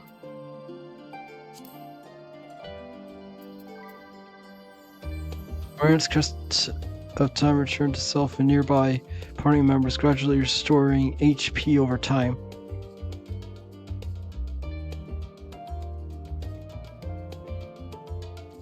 Ooh, but that's cool.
feeling reached, I hope? I was about to make my way to the stadium as it happens. I wanted to try and speak with Scholark Monty-chan and thank him for coming to our rescue in Rostra. As it turns out, he come here to see us following the hearing, only to find that we had already departed for Thaner. Knowing him, he'll probably go being the shoot the chud with his rumor students. Since we're still waiting for Ishtola and the others, I thought it would be perfect time to pay him a visit. Care to join me? It's settled. The twins will be coming too, assuming Alfredo can tear himself away from his new toys. I'll let you rally the troops while I go ahead to the phenomenon. Considering my recent impropriety, perhaps I should avoid showing my face around the stadium for a time. That might be for the best. If the others return, tell them we will not be long.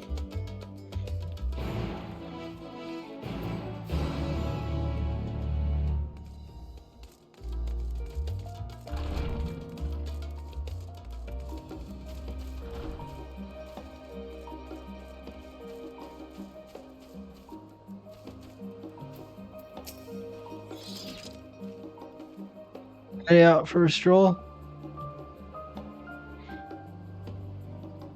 Scholark himself was here. In that case, what are we waiting for? I'm too eager to see him. Though I somewhat dread the thought of visiting the stadium, I dare say our notary precedes us. Alfredo of all people worrying about over his reputation, and our alma mater, no less. But wonders never cease. You'll understand soon enough. Off we go.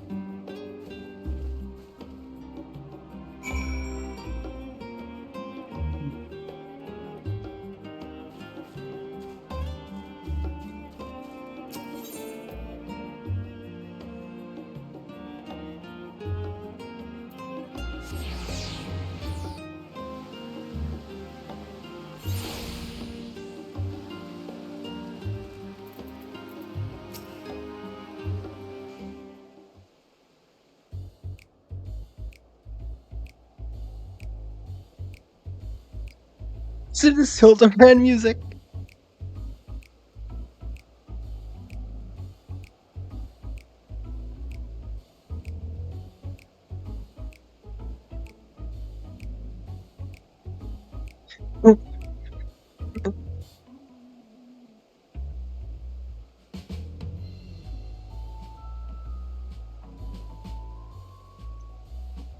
Sounds like it.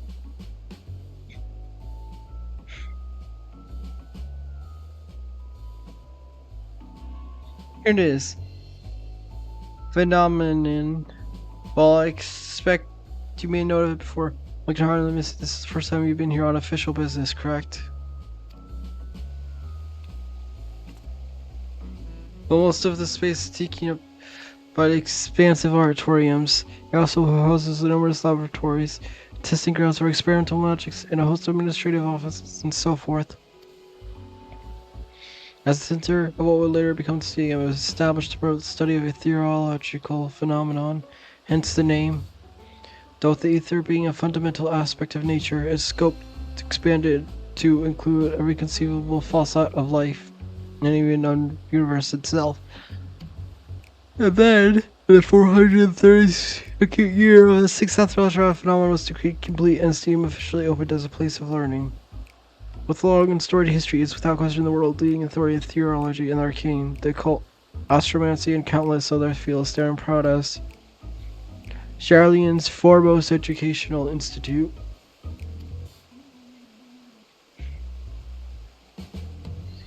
I always did enjoy giving the grand tour to new students. Indeed, as long since last checked how many times he has recited the same foppish speech. Just that I love for the old stomping grounds. He was top 4 back then, youngest enter the stadium graduate. Did with the highest honors in magical arts and theology, undisputed champion of debating chamber. Hold on, you both joined the stadium at the same age, and from where I stand, you're equally prodigious scholars.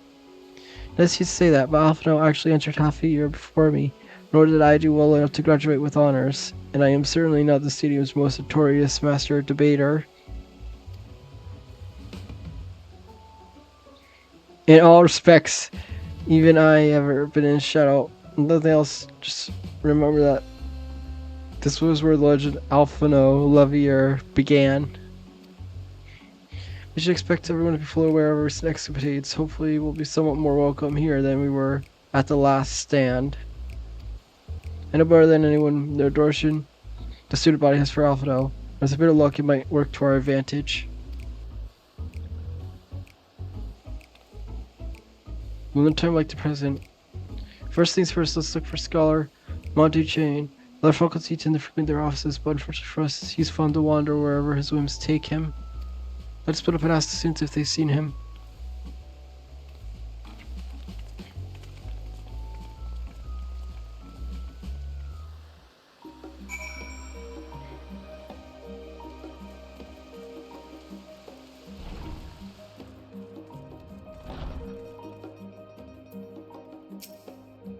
That was Alpha Olivier, wasn't it? The Alpha Olivier! And he's with his sister, Master Elsian's granddaughter. This can only mean one thing. In event of a punch out portions fast approaching, spread the word.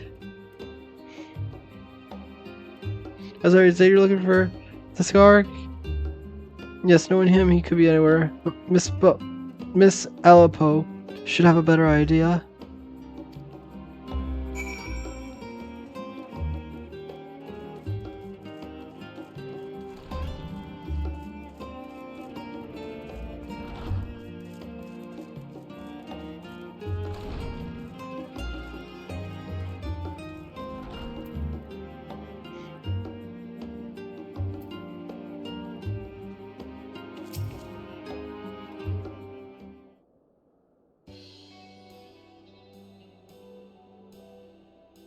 Are you lost? One across the street, perhaps?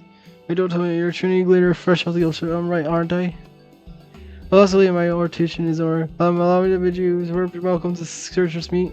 Let me start with a question. What's the most important thing you'll find in a stadium? That's right, books. And what second most important? That's simple. Everything else. That's what we do here at Searchers Meet. Whenever the students or tutors find themselves in need of equipment materials, they come at us. If we don't have it in our stores, we're sending the Gleaners off to find them. Honestly, you wouldn't believe some of the requests we get. I have Hathia, this toad, giant toad, as if to make you understand, and which is possibly what some of our students are trying to accomplish, as being a school of magic and all. Then you're going to be able to work it out, but I think you'll do quite right.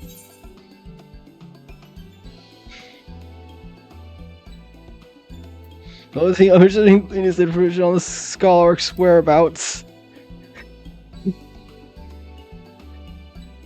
I know you're hunting your Gleaner. This was all ours. Wait, no, wait, come to think it. You never actually came to be one in the first place, my mistake. He was here, but now he's out. I did speak with him shortly before you arrived, though. He said he was on his way to Maker's Meet. Go back the way you came, and you'll see on the opposite side of the entrance this laboratory of sorts. Home to many rare, expensive cures, not to mention alarmingly frequent accidents. If you lose your way, just follow the blood-curdling screams. Time's taking me to tell you, the Scar probably where I left. Best of luck finding him. I have a feeling you'll need it.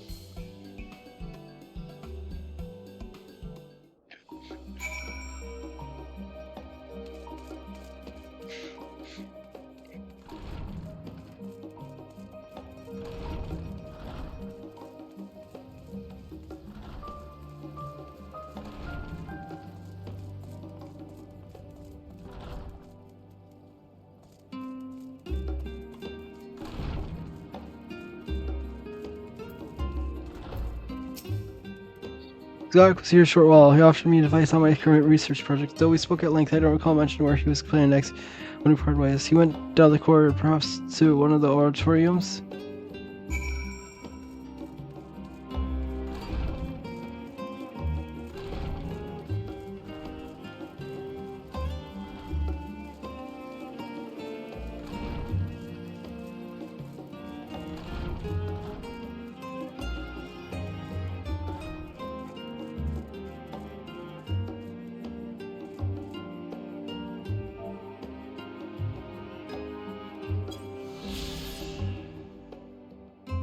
Oak Lecture Hall, the front open stadium pupils and Charlian citizens alike.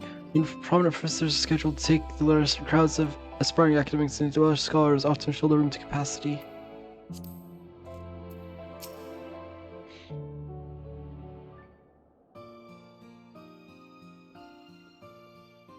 Ah, I remember you.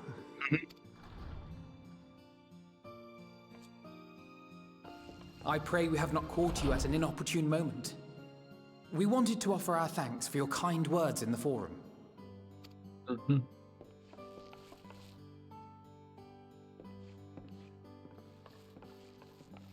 Well, I could hardly let that inquisition go unchallenged.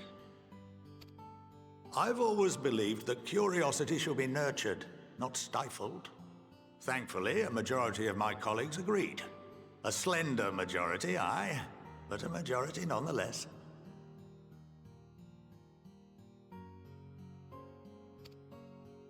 Had the vote not gone our way, we would be having a very different conversation, if any at all. Though I'd like to think you would have not given up on our cause. I'm told you paid a visit to the Annex afterwards. Yes, that's right. I was hoping to speak with the grandchildren of my dearly departed friends Galuf and Louisoix in a less dour setting. But it seems I just missed you.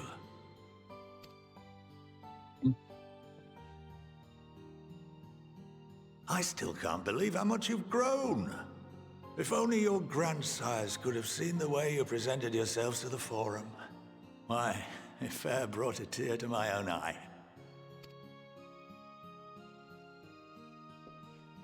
You must have the patience of a saint, putting up with this lot and their antics. Never mind Matoya's prize student. Luckily, I know a thing or two about managing unruly younglings. If you ever need advice, don't hesitate to ask.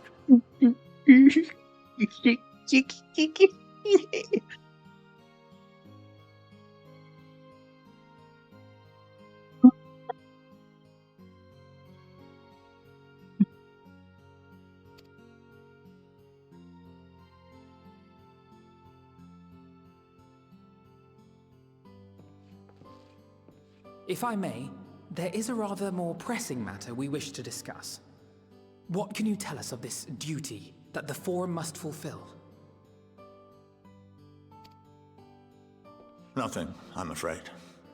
Like all humble servants of the Forum, I am sworn to secrecy. Or rather, I couldn't tell you if I tried. Our duty is of the gravest importance. Furthermore, if the particulars were made public, it would incite widespread panic. As such, those entrusted with this duty have been bound by an enchantment, which prevents us from speaking of such matters without the express permission of the Forum. How is that even possible? It's been some time since I last gave a lecture. Please, take a seat.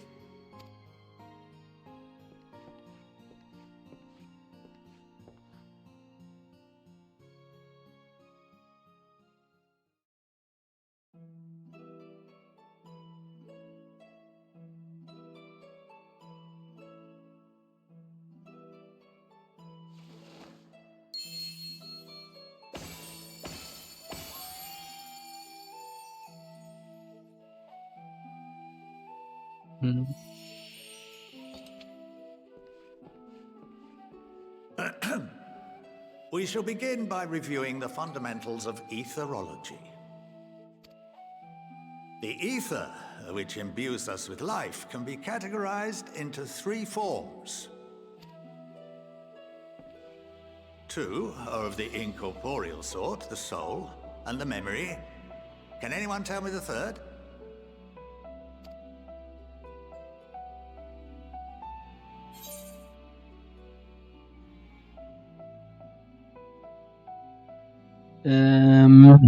Is it magic? Is it magic? Not entirely inaccurate, but nor is it the answer I was looking for. That would be corporeal ether.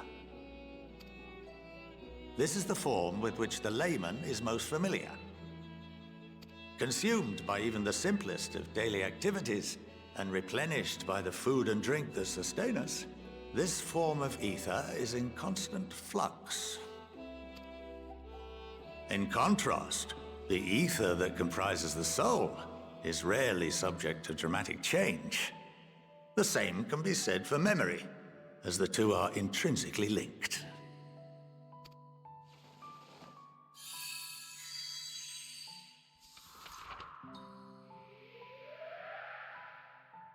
Picture the soul as paper, and memories as words written upon it.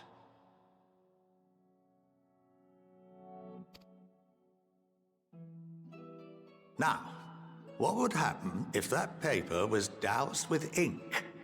The same type of ether as comprises the memories.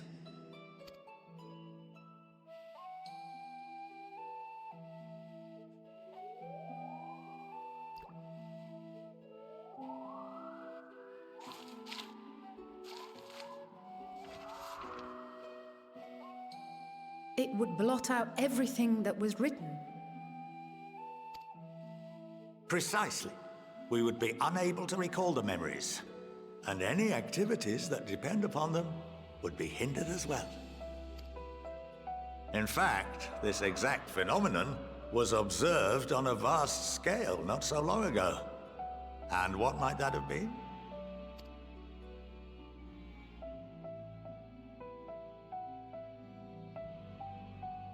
The seventh umbral calamity. The people of Eorzea vividly recall Bahamut breaking free of the Lesser Moon and raining hellfire down upon the realm. But no one could seem to remember the events that followed immediately afterwards.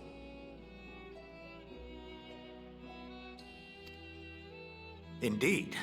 To this day, we have yet to determine whether it was an unintended consequence or a deliberate act.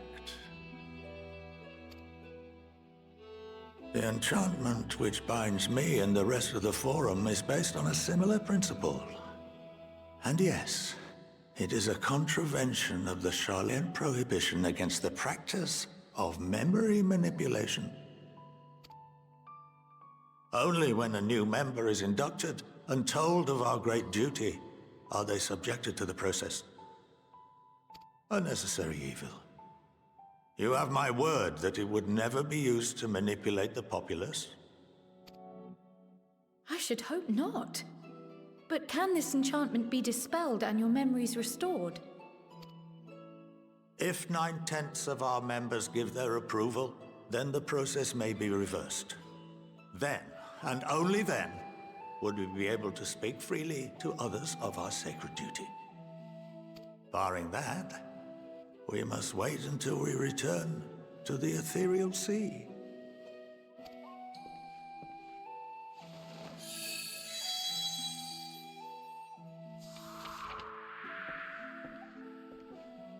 For there we will be purified, the blots upon our souls washed clean.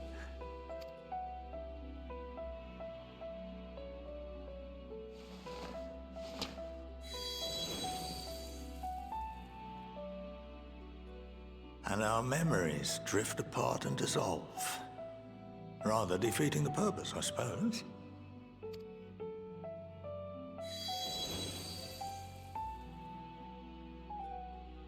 But there are those memories that are indelibly etched upon our souls, some believe.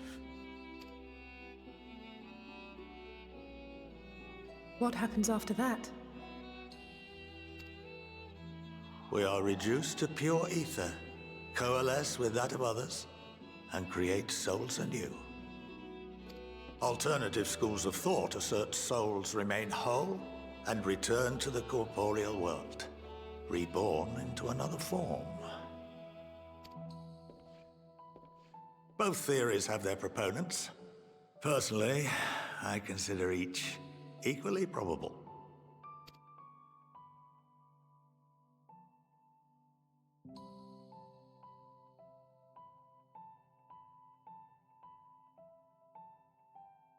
Well, I think that's enough education for today, now that I've given you some food for thought. Or rather, an entire banquet.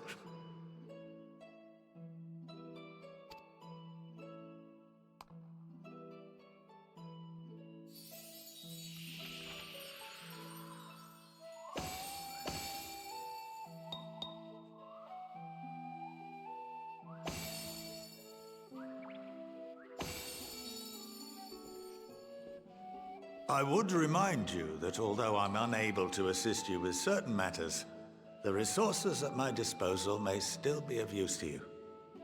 I'll arrange for you all to be given the run of Phenomenon. Of course, as associate to our alumni and the students of Baldessian, this privilege is extended to you as well, my friend. Oh, and I suggest you speak with Ki Aliapo. She's well known among the artisans of Sharlayan, and her network of contacts may prove useful in your search for knowledge. I wish you all the best in your pursuits, wheresoever they may take you.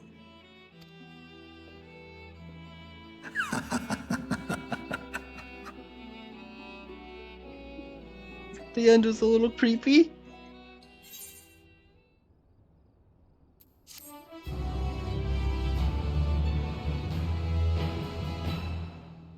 Regards to the run of phenomenon. If you're a game, Calvo will put your artistry to good use. So I'm assuming that's the crafting quests.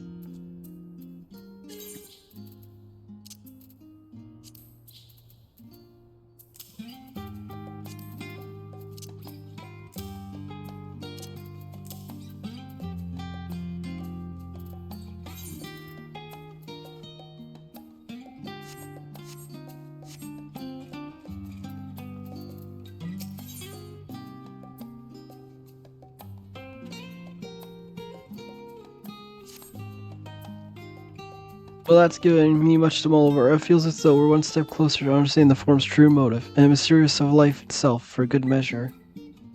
It's funny, I came here with the interest of expressing my gratitude, only to leave more in debt than before. Feeling of this friendship and support will be a great boon to us in the coming days.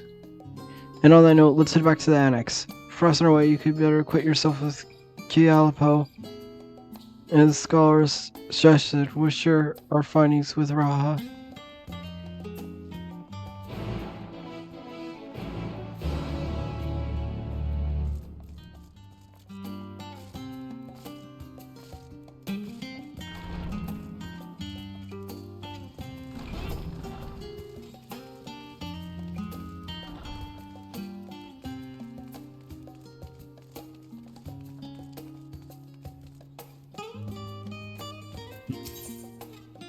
Will you sell?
Right, that's more than...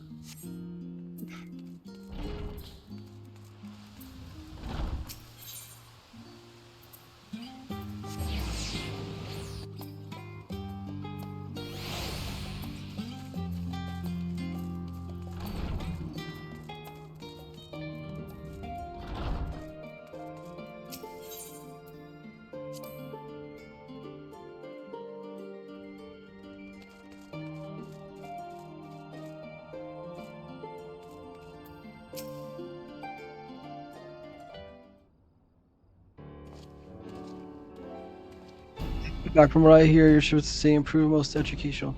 While you were away, I received word from our fellow Scions. I was expecting news of the Warden skills was meant joy. Preparations are now underway to bring leadership of the Grand Company University and the Eastern Alliance together to determine a way forward.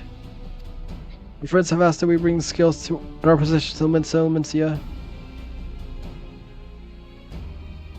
So the time has come for us to go on the offensive. It's too early to say for certain, but it does seem that way. The winds are blowing. I for one think no reason to post such a plan, but let us see what awaits us in Velbrand. Let's start by getting scaled out, so just give me a hand, would you, Estian?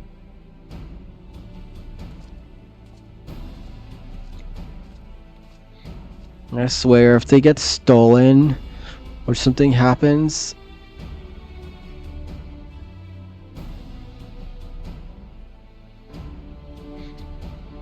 Gee, I didn't realize the crates were so heavy.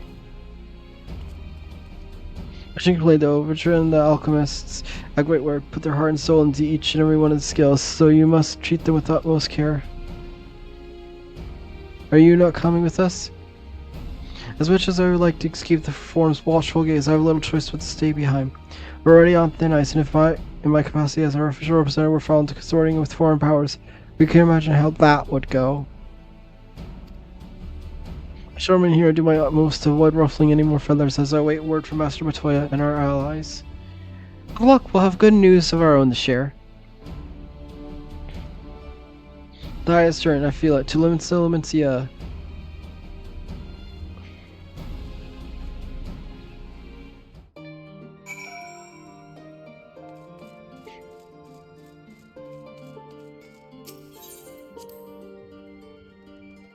Right.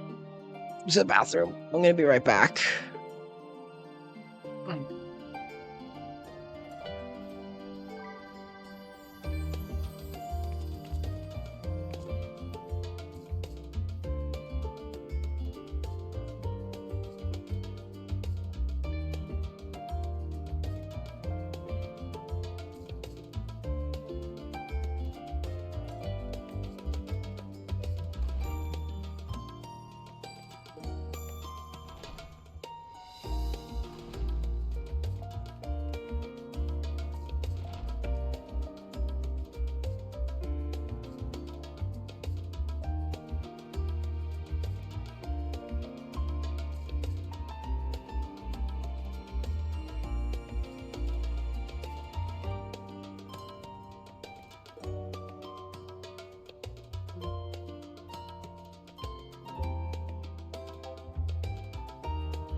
Returned.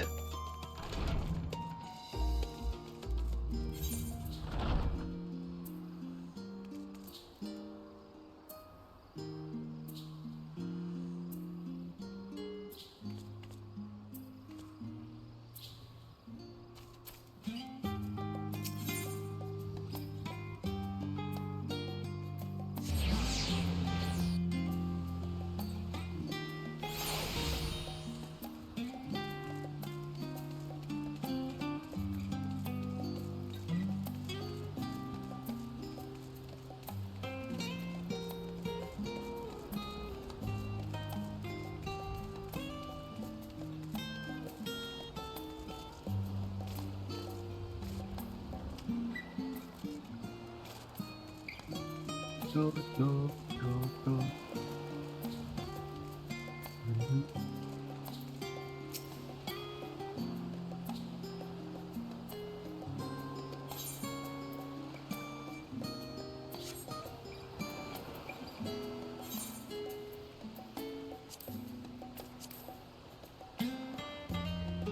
Okay, it's still cheaper to do the boat.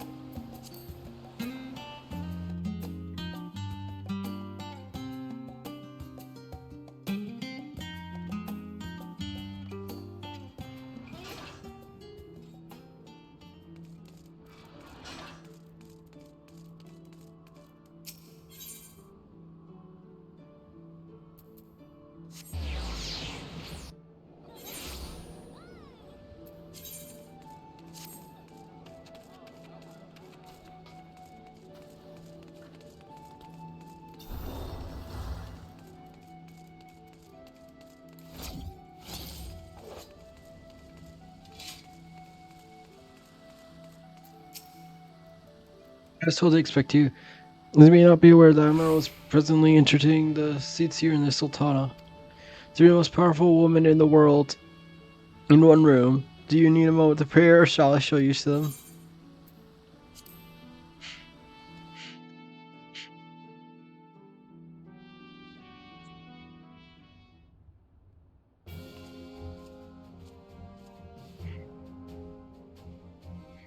My apologies for calling you away from Charlene at such short notice. All the crew are honored, grateful, and pleasantly surprised to be joined such esteemed company. Please only write that the discussion be conducted in person. We're locked in the war which our forces struggle to contain the threat posed by the towers, and it's only a matter of time before we are overwhelmed. Victory will only be claimed through decisive action, and we have taken the initiative to set the wheels in motion. This should learn me all in accord.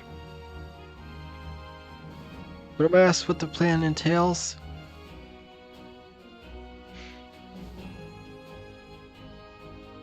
Age is entirely on the warning scales and our ability to utilize their potential to the fullest. During your time with Charlene, the Allied nations have been engaged in separate fronts with no end in sight. To make matters worse, a surge of abductions of kobolds, Sagan, Nixel, and Anata have given rise to increasing numbers of primals as well. But your triumphant Rod Zanhan has given us cause to hope once more. The time we can free ourselves of this menace, and as you, the science of the dawn, has showed us the way. As the bulk of our forces will continue to hold the Lefri at bay, we will dispatch the finals to strike the enemy's heart, Garlemald. These brave few will be the Ilsbard contingent. To think such progress is made in a short span. Our objectives are twofold. The first is to provide aid to the people of Garlemald. As previously reported, countless Imperial soldiers and civilians have been tempered, robbed of their free will to serve the Lefri's every whim, without question. They too are victims. It is our duty to deliver them from suffering, not for strategic or political gain, but because it is the right thing to do. Do not ask me to set aside decades of conflict and conquest that we simply choose to forgive and forget. I only ask that choosing to remember, we do not also forsake our compassion and morality for those without it. There could be no reconciliation, only death without end.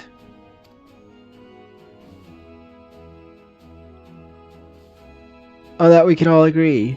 On Sigurd's death is the colossal tower that Thorncred and Oriange observed in the capital. Those purpose remains unclear. There is reason to believe the smaller spires are merely a precursor of what's to come yet. of what's yet to come. Until this hour result was toppled, we'd failed to make any headway. The same could say of the telephony. There's certainly no rush to press further into our land. I wager the Spire's primary purpose is to divide and keep us occupied while they work towards our annihilation. This would appear to be substantial, aided by Yishtol's analysis of the tower's influence on ethereal current. Based on our conversation, inside the tower result, the Spires siphon ether from the land, consuming it to maintain their form. However, they draw forth far more than is required for this task alone. The excess ether remains unaccounted for, but we can be sure it's not being harnessed for our benefit. It surprised me, at least it was being redirected to a larger spire in the capital. That's the logic of that. Regardless, once we have uncovered the truth, we'll bring their schemes crashing down, along with the infernal towers. That's all well and good. What would you have to do? I assume there is more than handing over the scales and being on our way. We want you and your scales to join the Ilsbard contingent. Consider an official request from both the Grand Company of Eorzea and the Eastern Alliance. Do you accept? Perhaps you should be the one to answer that.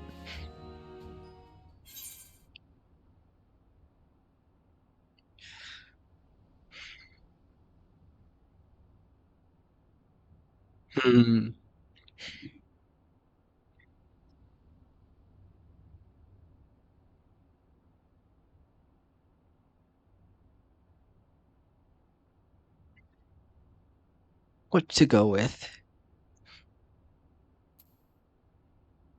For rage against the Lorfrey. I'm gonna put it better myself.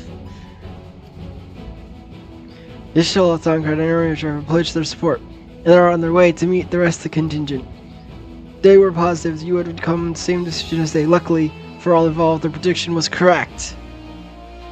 Once you have delivered the Warren scales to Alamigo, the contingent will embark on its journey to Ilsbard.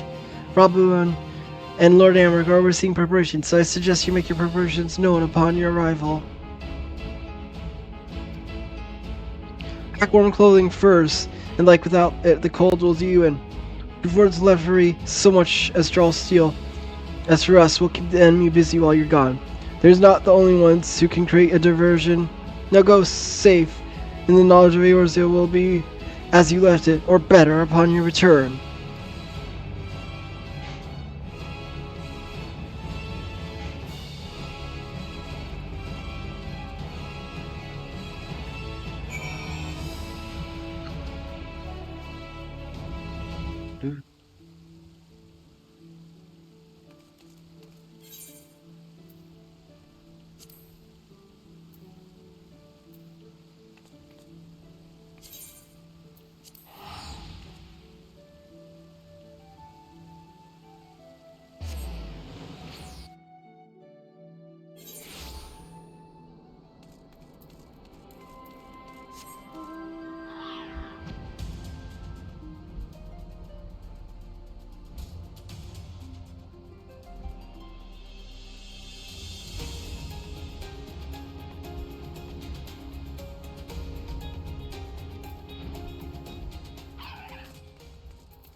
Visitors return. You've been busy bringing down a tower and producing the keys to destroying the rest of them.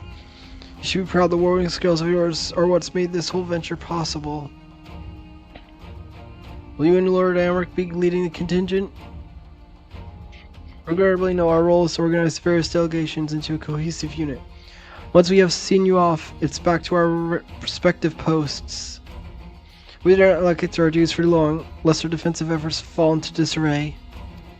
And just between us, there was a fair amount of opposition to the formation of this Ilsbard contingent. The very suggests that we sent out some of our advanced troops behind enemy lines to render aid unto governments has made me rather unpopular in certain quarters.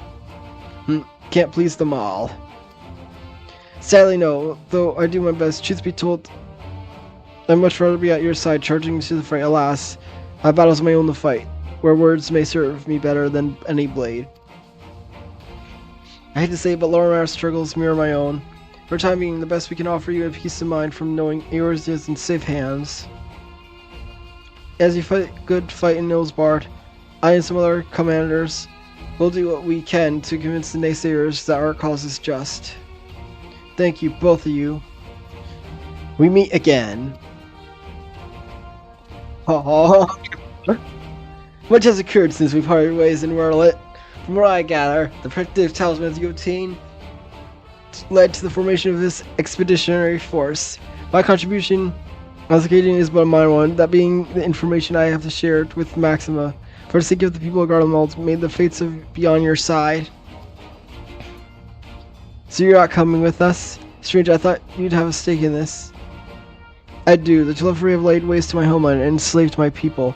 But the thought every moment my being crossed for vengeance, I cannot be the one to deliver it. My presence alone will place the entire mission in jeopardy. I stand accused of murder and Emperor Varus and plunging Garlemald into chaos. Were the child it would give my countrymen ample cause to question our motive. Conversely, those who believe my innocent may to celebrate the return of former legatus attempt to raise me to a position of leadership, further destabilizing the region and complicating the contingent's mission. Whether I'm branded villain or hailed as hero, I would only hinder your efforts.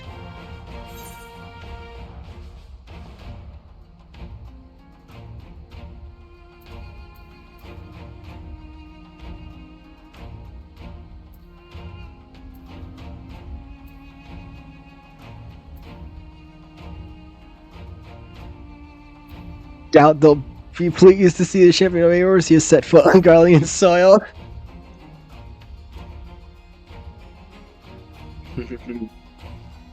A fair point, but so long as you refrain from announcing your arrival to all and sundry, the average person should have no inkling as to your identity. Although your titles and deeds are common knowledge, only select few would recognize you on sight alone. Perhaps one day they will learn that the Warrior of Light is not the demon to be feared, but a woman deserving of their trust. In light of this rather unique circumstance, I instead will assume the role of your guide. Though I may have defected for political reasons, my love for Garlemald endures. I will not stop at nothing to protect her and her people. Well said. May I ask you to escort our friends inside? You might even bump into an old acquaintance or two, and if I don't see you again ere you depart, may the Fury guide you and protect you. All of you.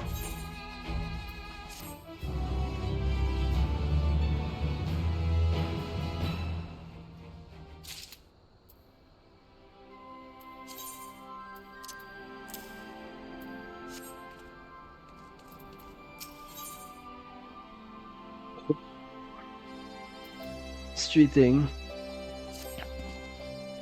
The members of his work contingent are gathered in the royal palace. I shall inform them of your arrival, so please make your way inside as soon as you are ready.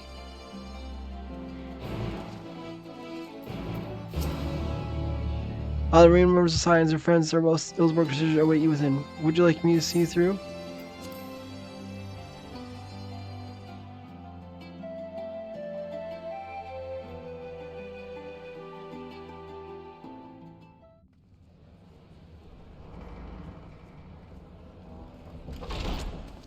By the 12.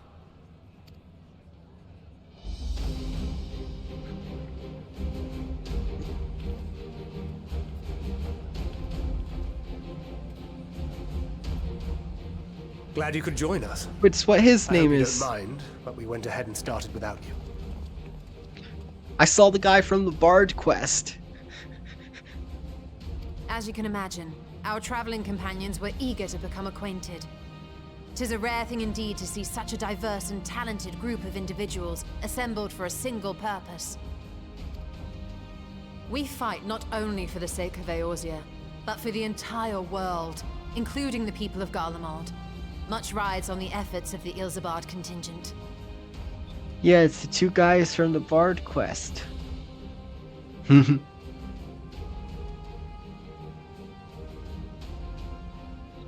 Wait, and the Dragoon guy?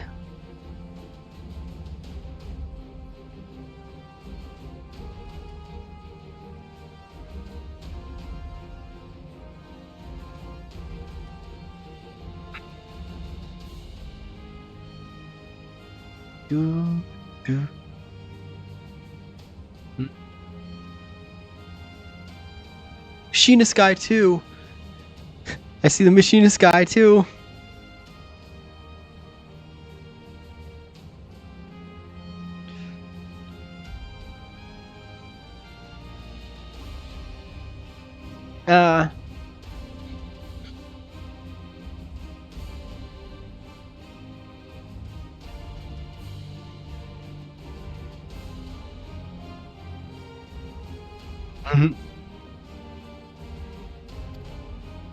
Indeed, which is why I am glad to find myself in the company of many trusted comrades, yourselves included.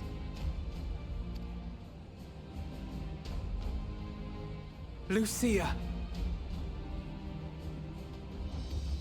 I have come at the behest of Lord Emmerich, who has honored me with the role of Ishgard's representative. And for the good of all nations, not least my former homeland, I am determined to see this mission through to its end. We have a hard road ahead of us, but walk it we shall, together.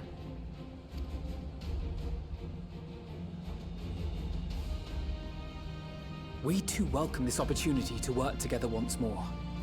I have faith that, if there is a way to resolve this conflict, we will find it. Allow me to introduce you to the rest of our company. Everyone! If I may have your attention.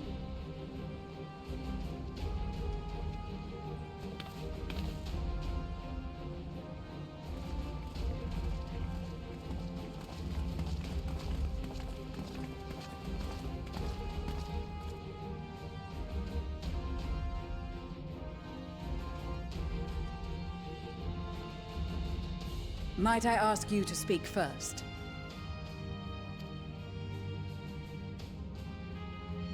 If I must.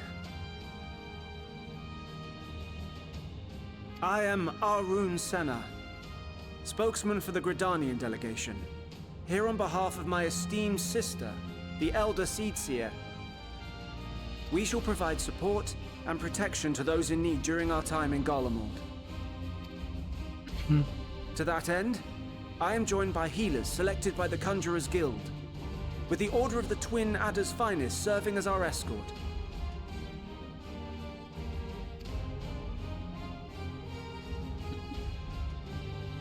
Suppose I'd better say my piece. Wait, I know you. The name's Sicard, in case you've forgotten. Truth be told, I'd rather you had forgotten. Any road, the Admiral asked Captain Hilfear to send his best, and for whatever reason, he picked me.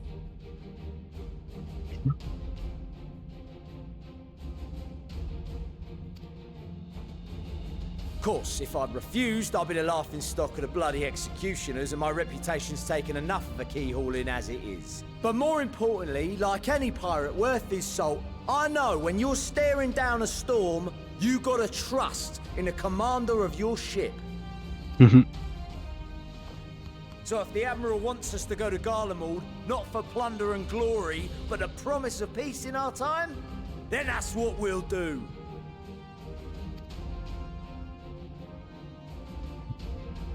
Since we all know how much the Empire loves its steel, we thought we'd bring along a few smiths to make the most of it. Give them a pile of scrap and they'll cobble together anything you fancy. Of course, just like the Gridanians, we got fighters of our own. We might have come with a more constructive purpose in mind, but we're more than capable of cracking skulls, believe you me. Well, you're certainly raring to go. But then again, so are we. The most dependable warriors of Uldar and Alamigo have assembled at the Sultana and General Aldin's behest.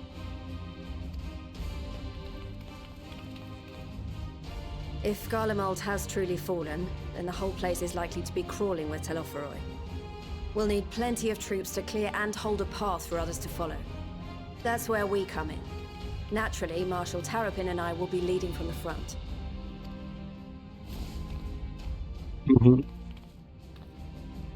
It's been some time since I last saw you in your element on the battlefield. From what I've heard, you've become pretty fearsome yourself. Master Matoya? The avatar of destruction?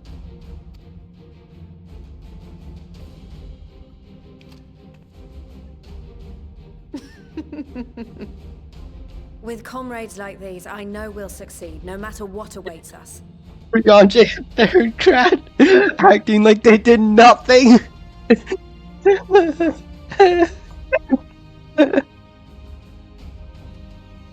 Really funny. And then we might finally get a chance to enjoy a good long rest. But until then, let's give it our all.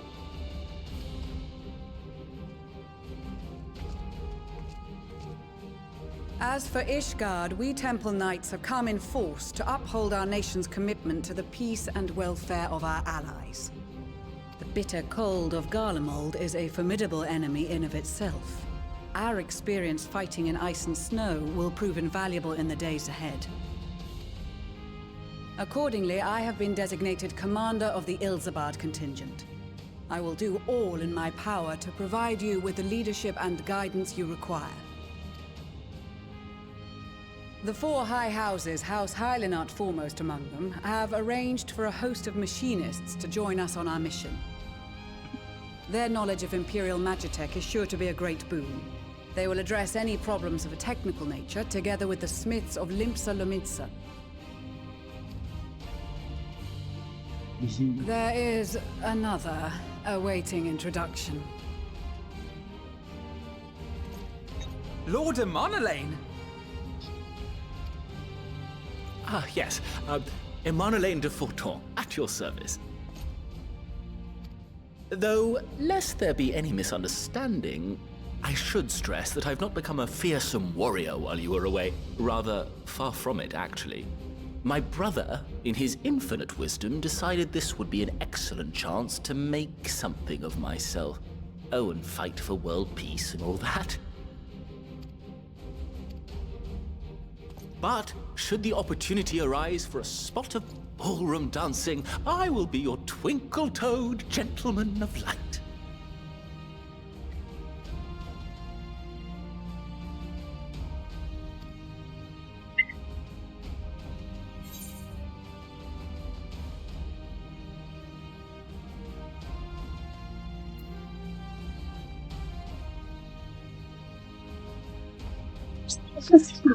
The stands between us and certain doom.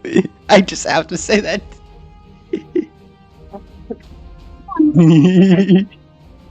Huzzah! I cannot wait to regale Honohua with my tales of daring do. I believe that concludes introductions for the Grand Company of Eorzea. Our allies from the Eastern Alliance were due to arrive some time ago, but it would appear they have been delayed. Would that be the shinobi of Doma? Actually, they've been tasked with relaying messages back and forth between the various Eastern nations. According to Lord Hien, however, an equally capable company of warriors has been sent in their stead.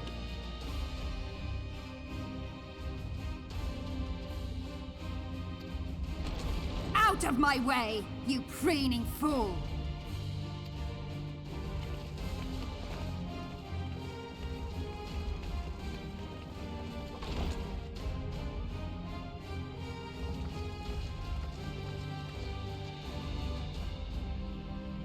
Forgive us for coming late. We are the delegates of the Eastern Alliance. Cyrena, and you've brought company. For battle and blood we come, as a step is sorely lacking in both. No towers befoul our lands, so we marched on those of Doma, only to find them beyond our reach. But now our thirst for slaughter will be slaked. No quarter to the enemy! Sadu Hatun, no. We go to make peace with the Iron Men, not war. Warriors of the Steppe, we've heard many tales of your bravery. We welcome you as allies. And these other ones you have brought are... Members of the Dalmascan resistance group, Lente's Tears.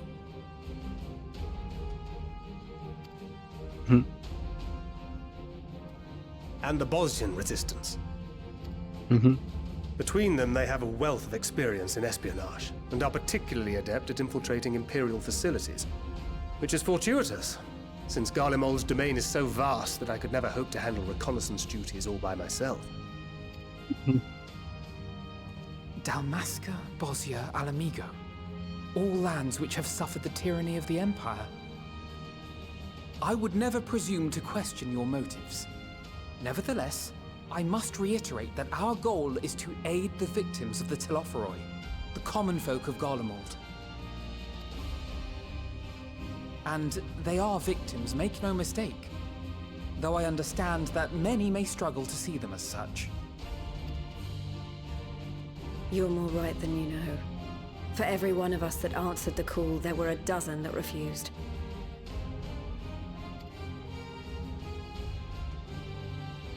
Not only in Alamigo, but everywhere we went. And who could blame them? The Empire's always been the enemy.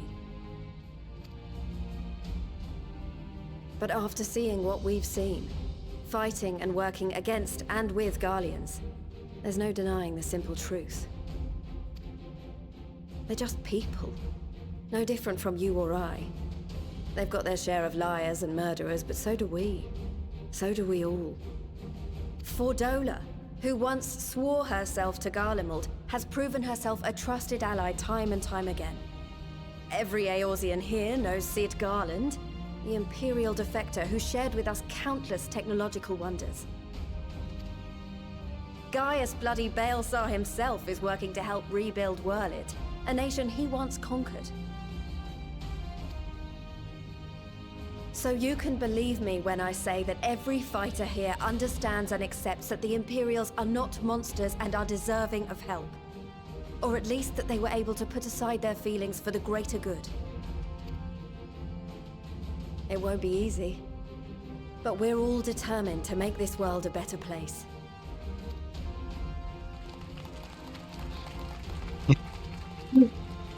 What lingering concerns I may have had were clearly unwarranted. I agree with everything you said wholeheartedly.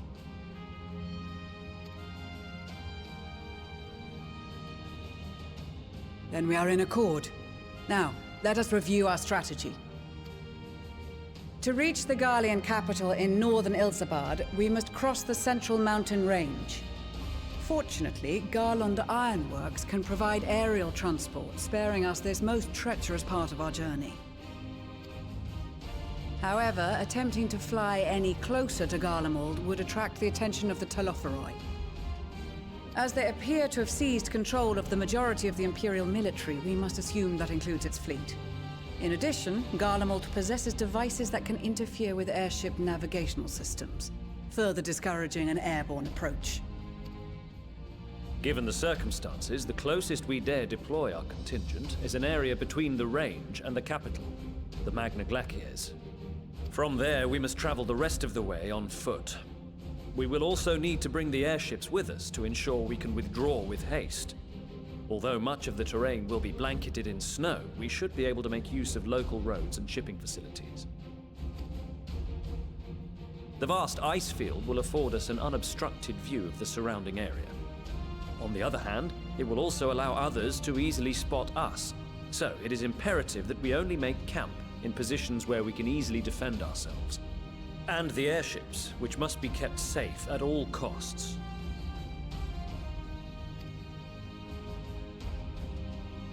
We cannot account for every possibility, so we must be prepared to think on our feet.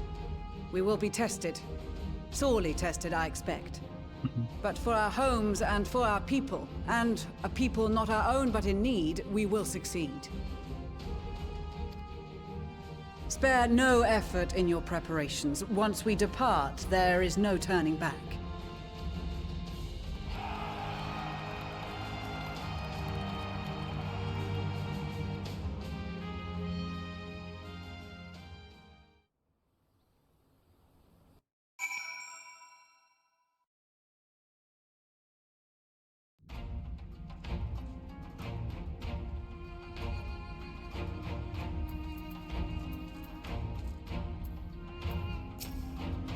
In Delta, it's no thanks more to you. The manufacturer's future is looking brighter than ever, my friend. I am pleased to report that I and a handful of my colleagues have been selected to join the contingent. Ere the expedition has ended, even the Temple Knights will be singing our machinist praises. Once they have borne witness to not only our mechanical proficiency, but our combat prowess too, of course. Let me look at you, a touch of nerves to enter the battlefield, perhaps. Well, I shall be there alongside you as a Temple Knight serving the dear fine van. Though I look like I was the Zero Dragon once upon a time, so you rest assured I will give a common fight. I certainly won't be sure by you or Estinian.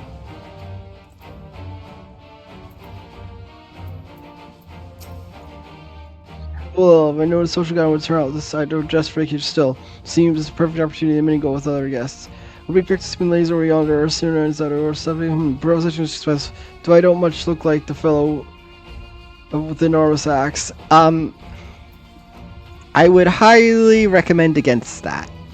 I would very highly recommend that if you want to stay in one piece, to not do that.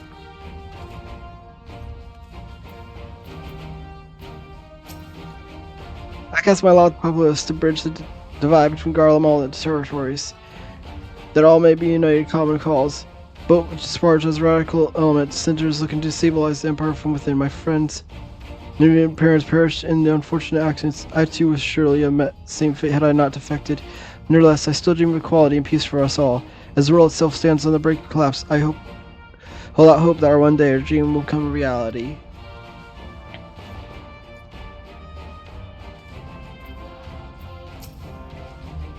I led troops in many battles, but never a unit such a diverse range of talents. While I've been briefed on their capabilities, I can expect to provide additional insight, strength, and weakness. I appreciate any advice you might have. Seems so long as we're sailing across the river sea and charging about the same steps of Cyrano and theirs, I'd say we're overdue for another adventure. It brings back memories to see familiar faces. We've been through so much together, good times and not so good. I expect Garlemald will be mostly latter, but I like to believe that we'll be back these days more finally in years to come. For that to happen, we'll have to make it out of this alive. Don't die on me, I have to pee. I'll be right back.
I'm back.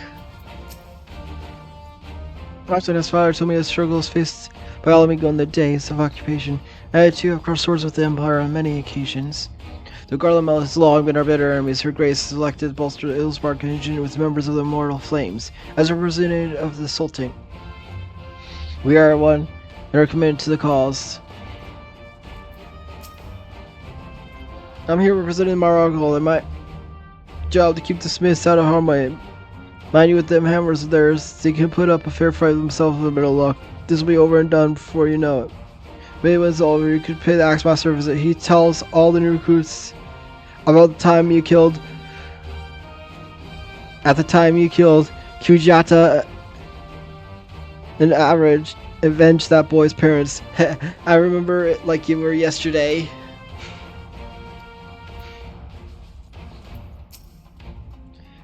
The Emperor fell. Garlands were the only ones was allowed to impose tariffs upon at sea. Weren't easy pickings, but made himself pretty good. Since they've been so generous to me and mine, perhaps this time I returned the favor and gave them something back.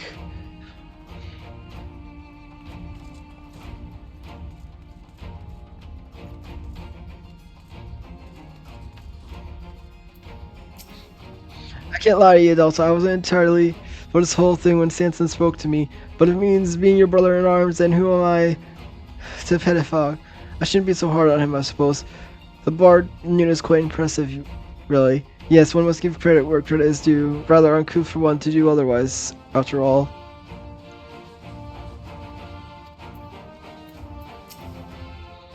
Our promise has finally been recognized by the Order to an Adder. Naturally, God is also helping us. Else his ability of bard isn't much. I do worry about his judgment. However, you need not. I shall keep a close eye on him, I promise. So many people, so many priests, I'm rather out of my element. Regardless, I am sincere, and will endeavor to acquit myself accordingly.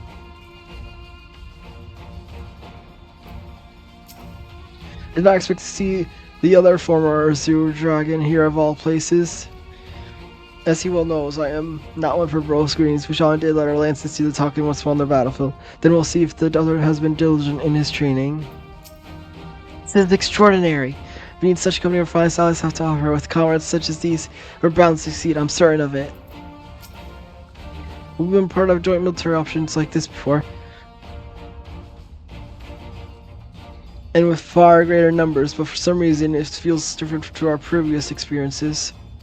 Despite having shared little more than instructions, there's already a possible sense of camaraderie. I was half expecting to find the man who taught me red magic amongst our members, but he's nowhere to be seen.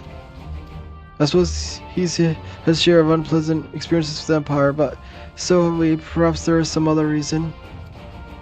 Well, in any case, I have a feeling I'll see him again once it's over. I'm sure he'll be inspired by how much my swordplay improved since we last met.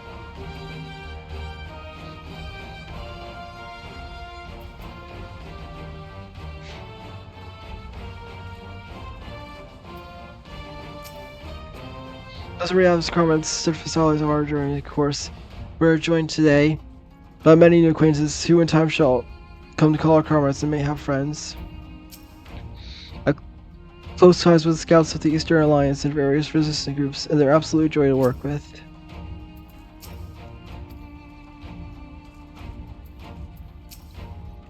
I'm glad to see you're well. Delta grandmother was worried for you. Then I agreed to come hither to join the contingent. The gods sent her a strange dream. 2 suns, one burning red and another frozen black. Closer they circled, closer and closer as they danced. The world filled her in blinding chaos. She spied black and silhouettes and knew at once that one was yours. Yet we knew not how to interpret the dream, save as a sign that great danger awaits. Whatever lies ahead, I will walk with you, traveler. I care not for the argument of their troubles. It is the destiny of the weak to die in ignominy. Even so, I will do as I have agreed. I volunteer to join this band at Sarah's request, and if she thinks it's a worthy cause, that reason is enough. Though we hail from different tribes, our bond has grown strong of late. She is much better company on the hunt than any of the Steffi's oafish men could dream to be. The mole champions of Nadam and Dorthal, having sent many here, have thought to defend the Steppi in their absence, and I would have done so were not for the Steppi brothers. They urged me to grant our allies' sons might. The Ezreans may deliver them on to victory. Though I must tolerate the presence of Beryl, the Orthol dog, at first among my brothers, I could do not accept this challenge. My deeds will become the stuff of legend.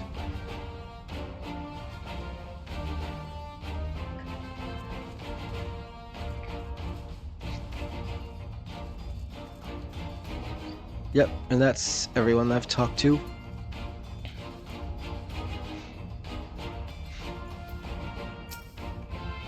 Besides delegates to Cemetery, the Amalja and several other tribes offered to send troops of their own. Unfortunately, due to the physicality, many struggle to simply survive the harsh climate of the They would also like to provide tempting targets for the protection by their suffering. All things considered, they could better aid a cause by bolstering our defense neighbors, as though their eagerness to do more has noted. We few shall have to suffice. Ere we embark, we must distribute the awarding scales to our comrades. Care to do the honors?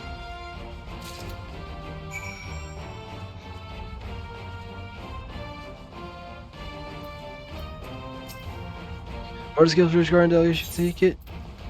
These enchanted talismans, or should it be talesmen, would probably require considerably less time and effort to produce if the alchemists of the great work were not so preoccupied with making them look pretty. Many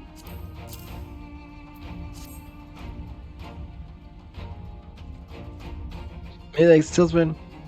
May prove to be the deciding factor of the battles to come. I find myself conflicted by the four-way into Garlemald, sent by the Empire to infiltrate Ishgard, only to throw in my lot with those secrets I was supposed to be stealing. And now the mission to save countrymen I betrayed. But that is doubtless why I was chosen by Lord Amaranth. He would have me put extensive knowledge and former ties to good use. I will not disappoint him. For Ishgard, Garlemald, and the world at large, I will lead us to victory. Instead of word skills, I spy. Not that I would know what they look like.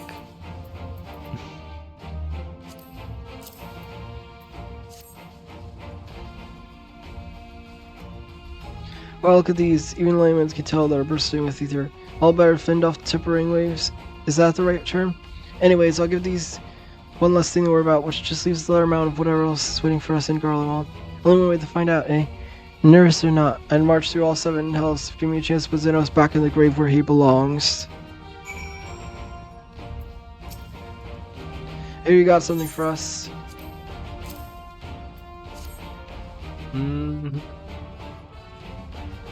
But scale there in time for the things are regular ones are, but we'll hold on to them for now. And one more thing, I know what you're thinking, why didn't send Essener instead? But good if I know, all the Admiral and Captain Hope told me was they needed someone to help safeguard the future, and here I am. Can't say they haven't got a sense of humor. Of course, some of you may wonder what good pirate is on dry land in the middle of solid and snow places. Well, me and my crew do whatever it needs doing, so let's set sail on however the saying goes on airships.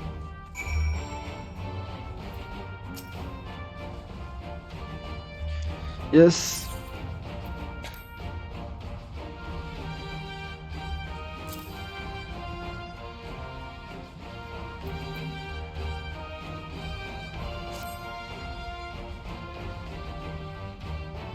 There are fame born skills enough for me and my men, I see.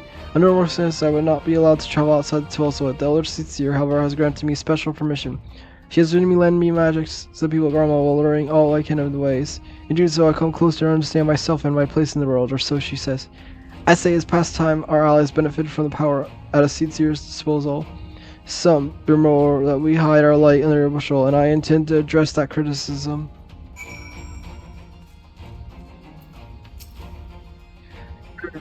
Be cool and girl, so we came prepared.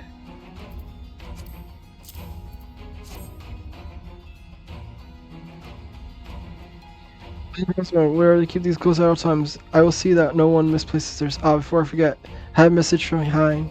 In distant lands, in times of strife, together stand, together fight. In darkness shines the light of life. I hope I've done his words justice. Doma, like much of Orthard, has been plagued by towers.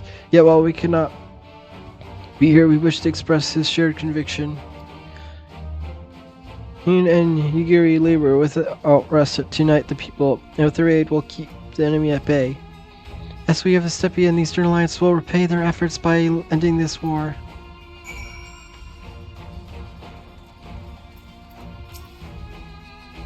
Do you have a warning skill for me too?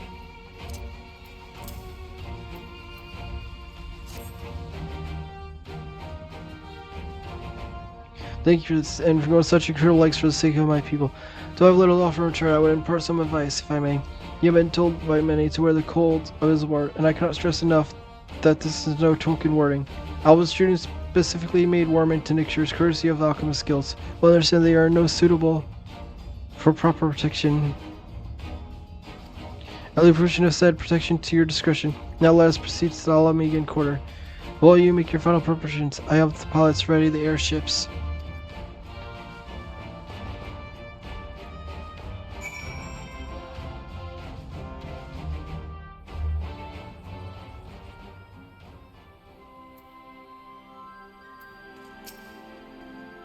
It's something of a constant refrain that we require warmer clothing. Our recent garbs lacking fur color notwithstanding. Concoctions to fortify flesh against wind and cold are common sold in no law markets, though there are dubious province of efficiency. This said, however, in recent days, the alchemist guild hath produced a tincture capable of such feat. We have the achievements of the thought of counterparts that spur them into action, that they not be put to shame. The coat is quite warm, but I have something rather thicker for the occasion, like these. There's no telling how long we'll be out on the wing, and we can't go starting fires willy-nilly if we want to avoid detection. Since my revival, I've been lax in expanding my limited wardrobe. Think we have time for a quick shop back to Old Charlene. I recall a rather fetching coat. Provisions, I got my armor and my lance. What more could I need? If you have anything you still need to take care of, you better see to it now.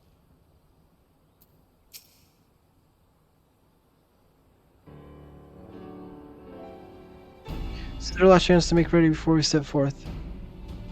You knew more about RJ and I. We still have what we wore in Garlemald before. Estinian claims to be quite warm, supposed to be beneath his armor, and since he spent a fair bit of time up north recently as well, I have no reason to doubt his words.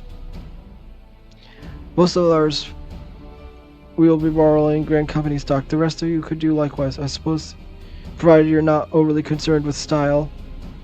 Not to put too fine a point on it, but it would be seen dead in one of those ridiculous overcoats. If only I had time to find something to my liking. Hark, is that the cry of signs in the need of a tailor, I hear?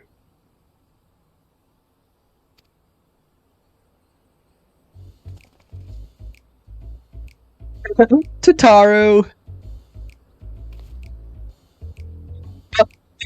Oh. I have ways. Oh, yes, indeed. I thought you could sneak off to Ilsward without telling me. Nothing escapes my notice. Now you will wear these garments I made for you, whether you like it or not. Yay, glamour! You never cease to amaze. But why do we need new... Wait, are you coming with us? But no, of course not. It's all in the name of fashion.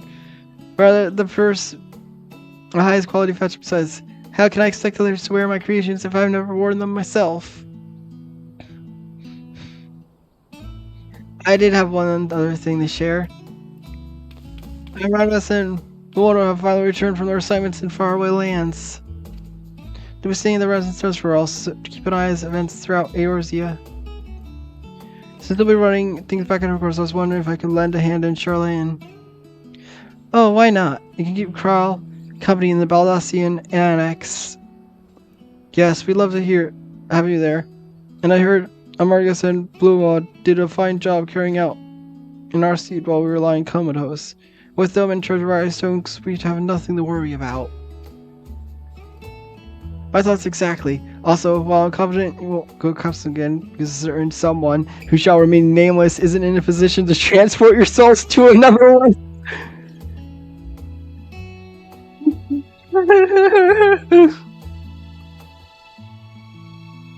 If anything similarly disastrous were to happen, I would be well positioned to do something about it. Okay, that's really funny. She's totally not threatening Grahatia. She's totally not threatening him. Totally not. She's just casually threatening him.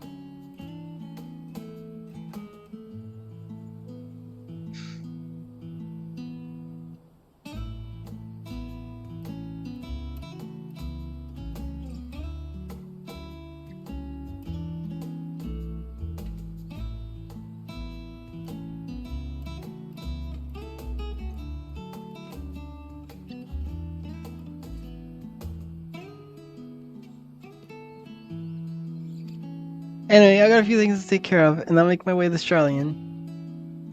I really hope these new clothes are enough to keep you warm in Garlemald. It's not much, but it's the only thing I can think to do other than pray for your safe return, which I will every day. Let's not keep the contingent waiting any longer.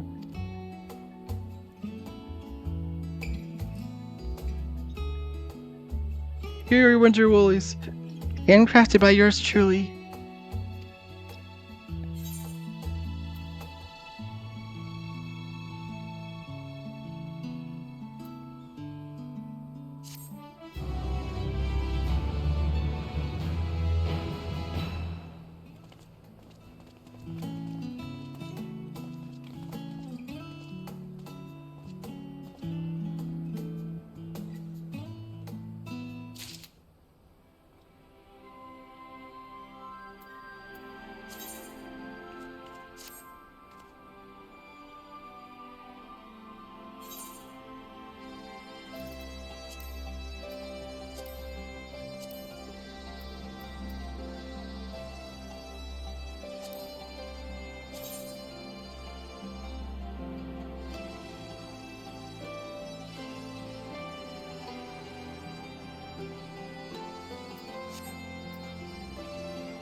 Continue that MSQ right now. Actually, I'll do that, but I'll do that weekly quest I have to do for the whatever it's called. I'm gonna do that real quick before I finish up.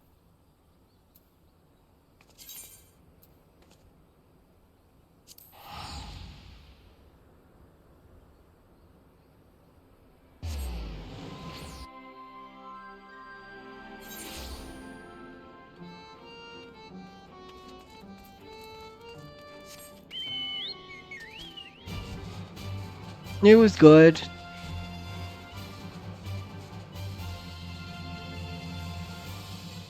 Still, plus I'm assuming since I'm gonna be going to Garlemald, it's when everything's gonna start happening, I'm assuming. So I think it's also now is a good point. Like, can we stop before continuing the MSQ?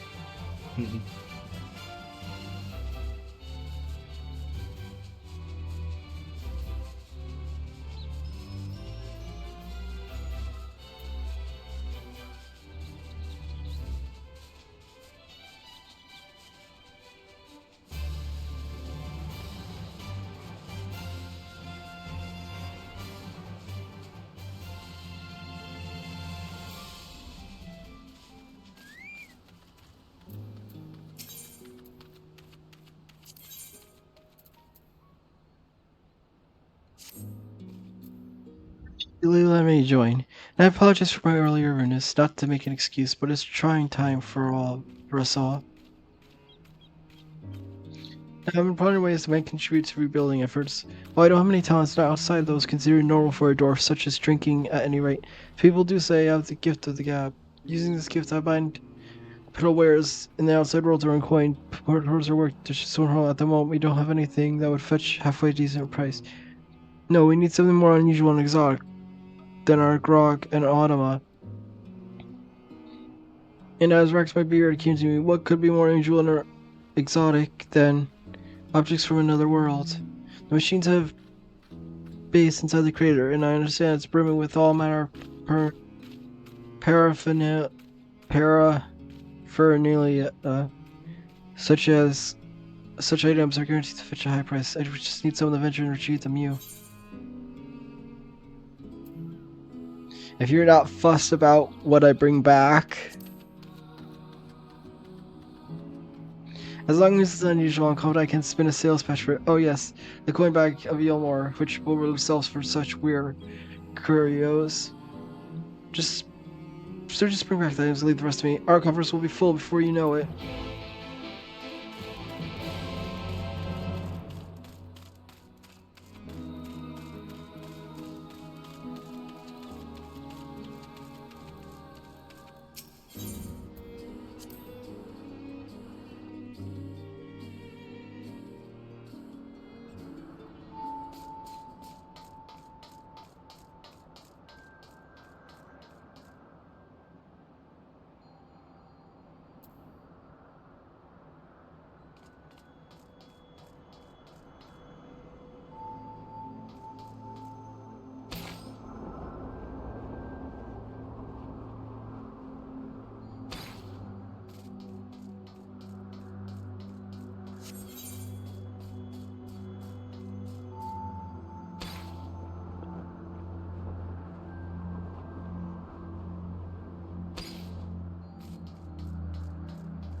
D.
Decipherable tomes.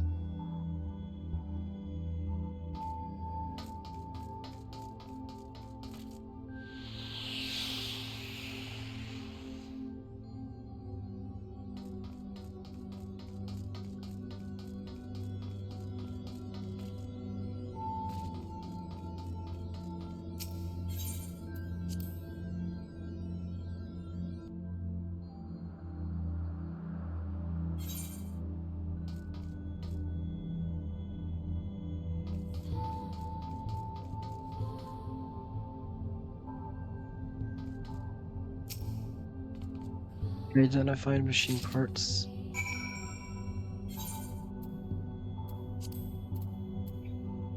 Holmes written in an unknown language, recovered from the depths of the puppet's bunker. Assortment of machine parts serving unknown functions, recovered from the depths of the puppet's bunker.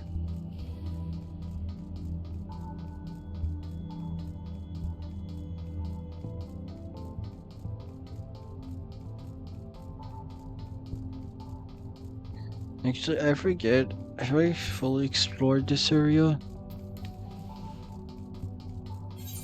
I'm just gonna check to make sure there's no data logs that I missed.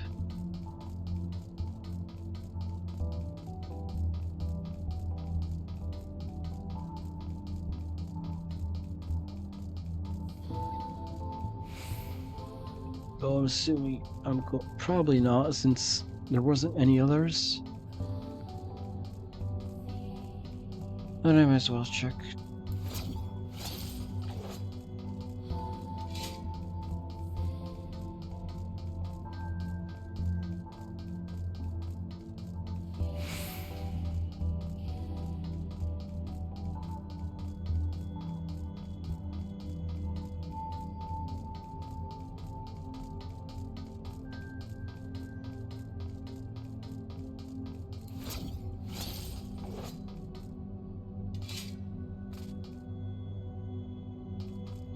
Oh, I guess I can't go through this gate.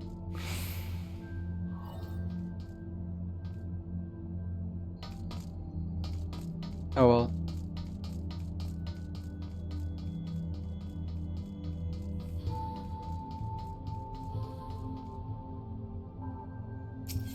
Just use this thing.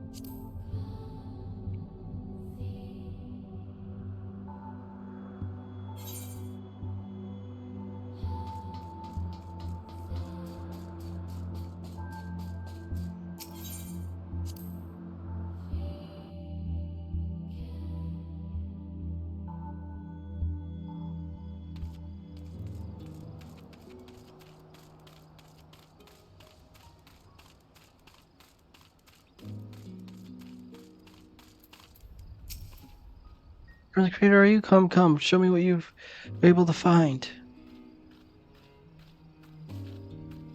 Oh, stranger wonder silence. I'll examine the conversation closely before I attempt the pinnacle, but these ought to be snapped up with an area of fuss. Well, thanks for bringing these. Now I can do a little part for our village. Before we forget, Chief was asking for you, Orly. Have a moment. Do go and see what he wants.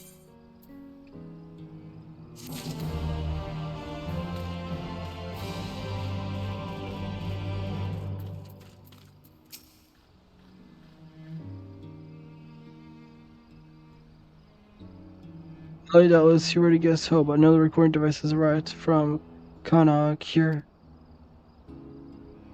As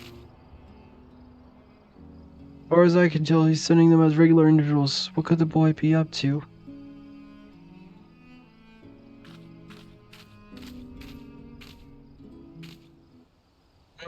Could ask the same. What device scheme are you plotting?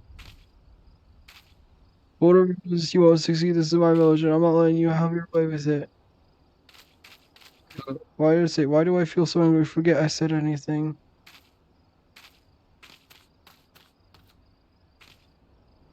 As you can see, Glag's still behaving strangely. I tried talking to him earlier. He only but told me to bugger off. On the face of it, you assume he takes exception to what I did at the meeting.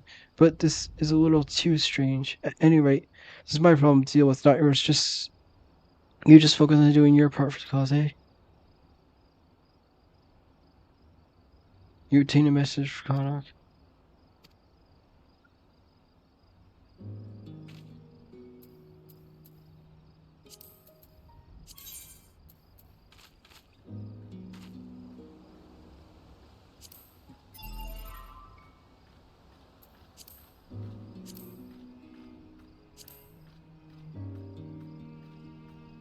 Delta. I found out that 2B and 9S accessed spheres before this all started, which is why they knew about the machine life forms' plans to take over the world. They added their own data to that of the machine life forms when copies were being made. It's like some sort of technological virus, apparently, so they could come here and stop the machines. They were our allies from beginning to end.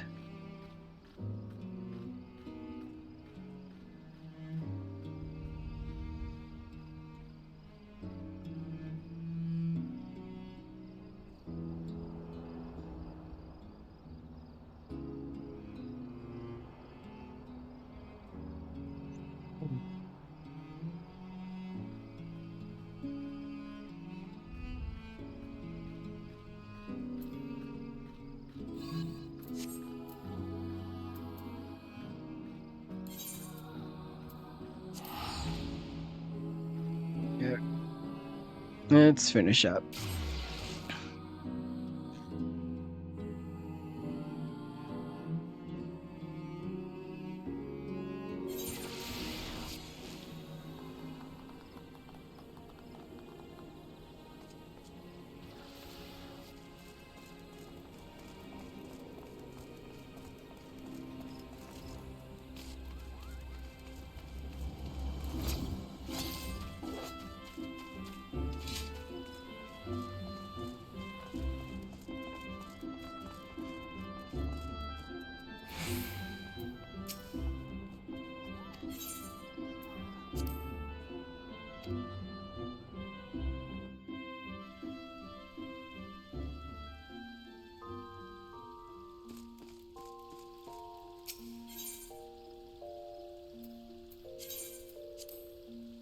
Uh,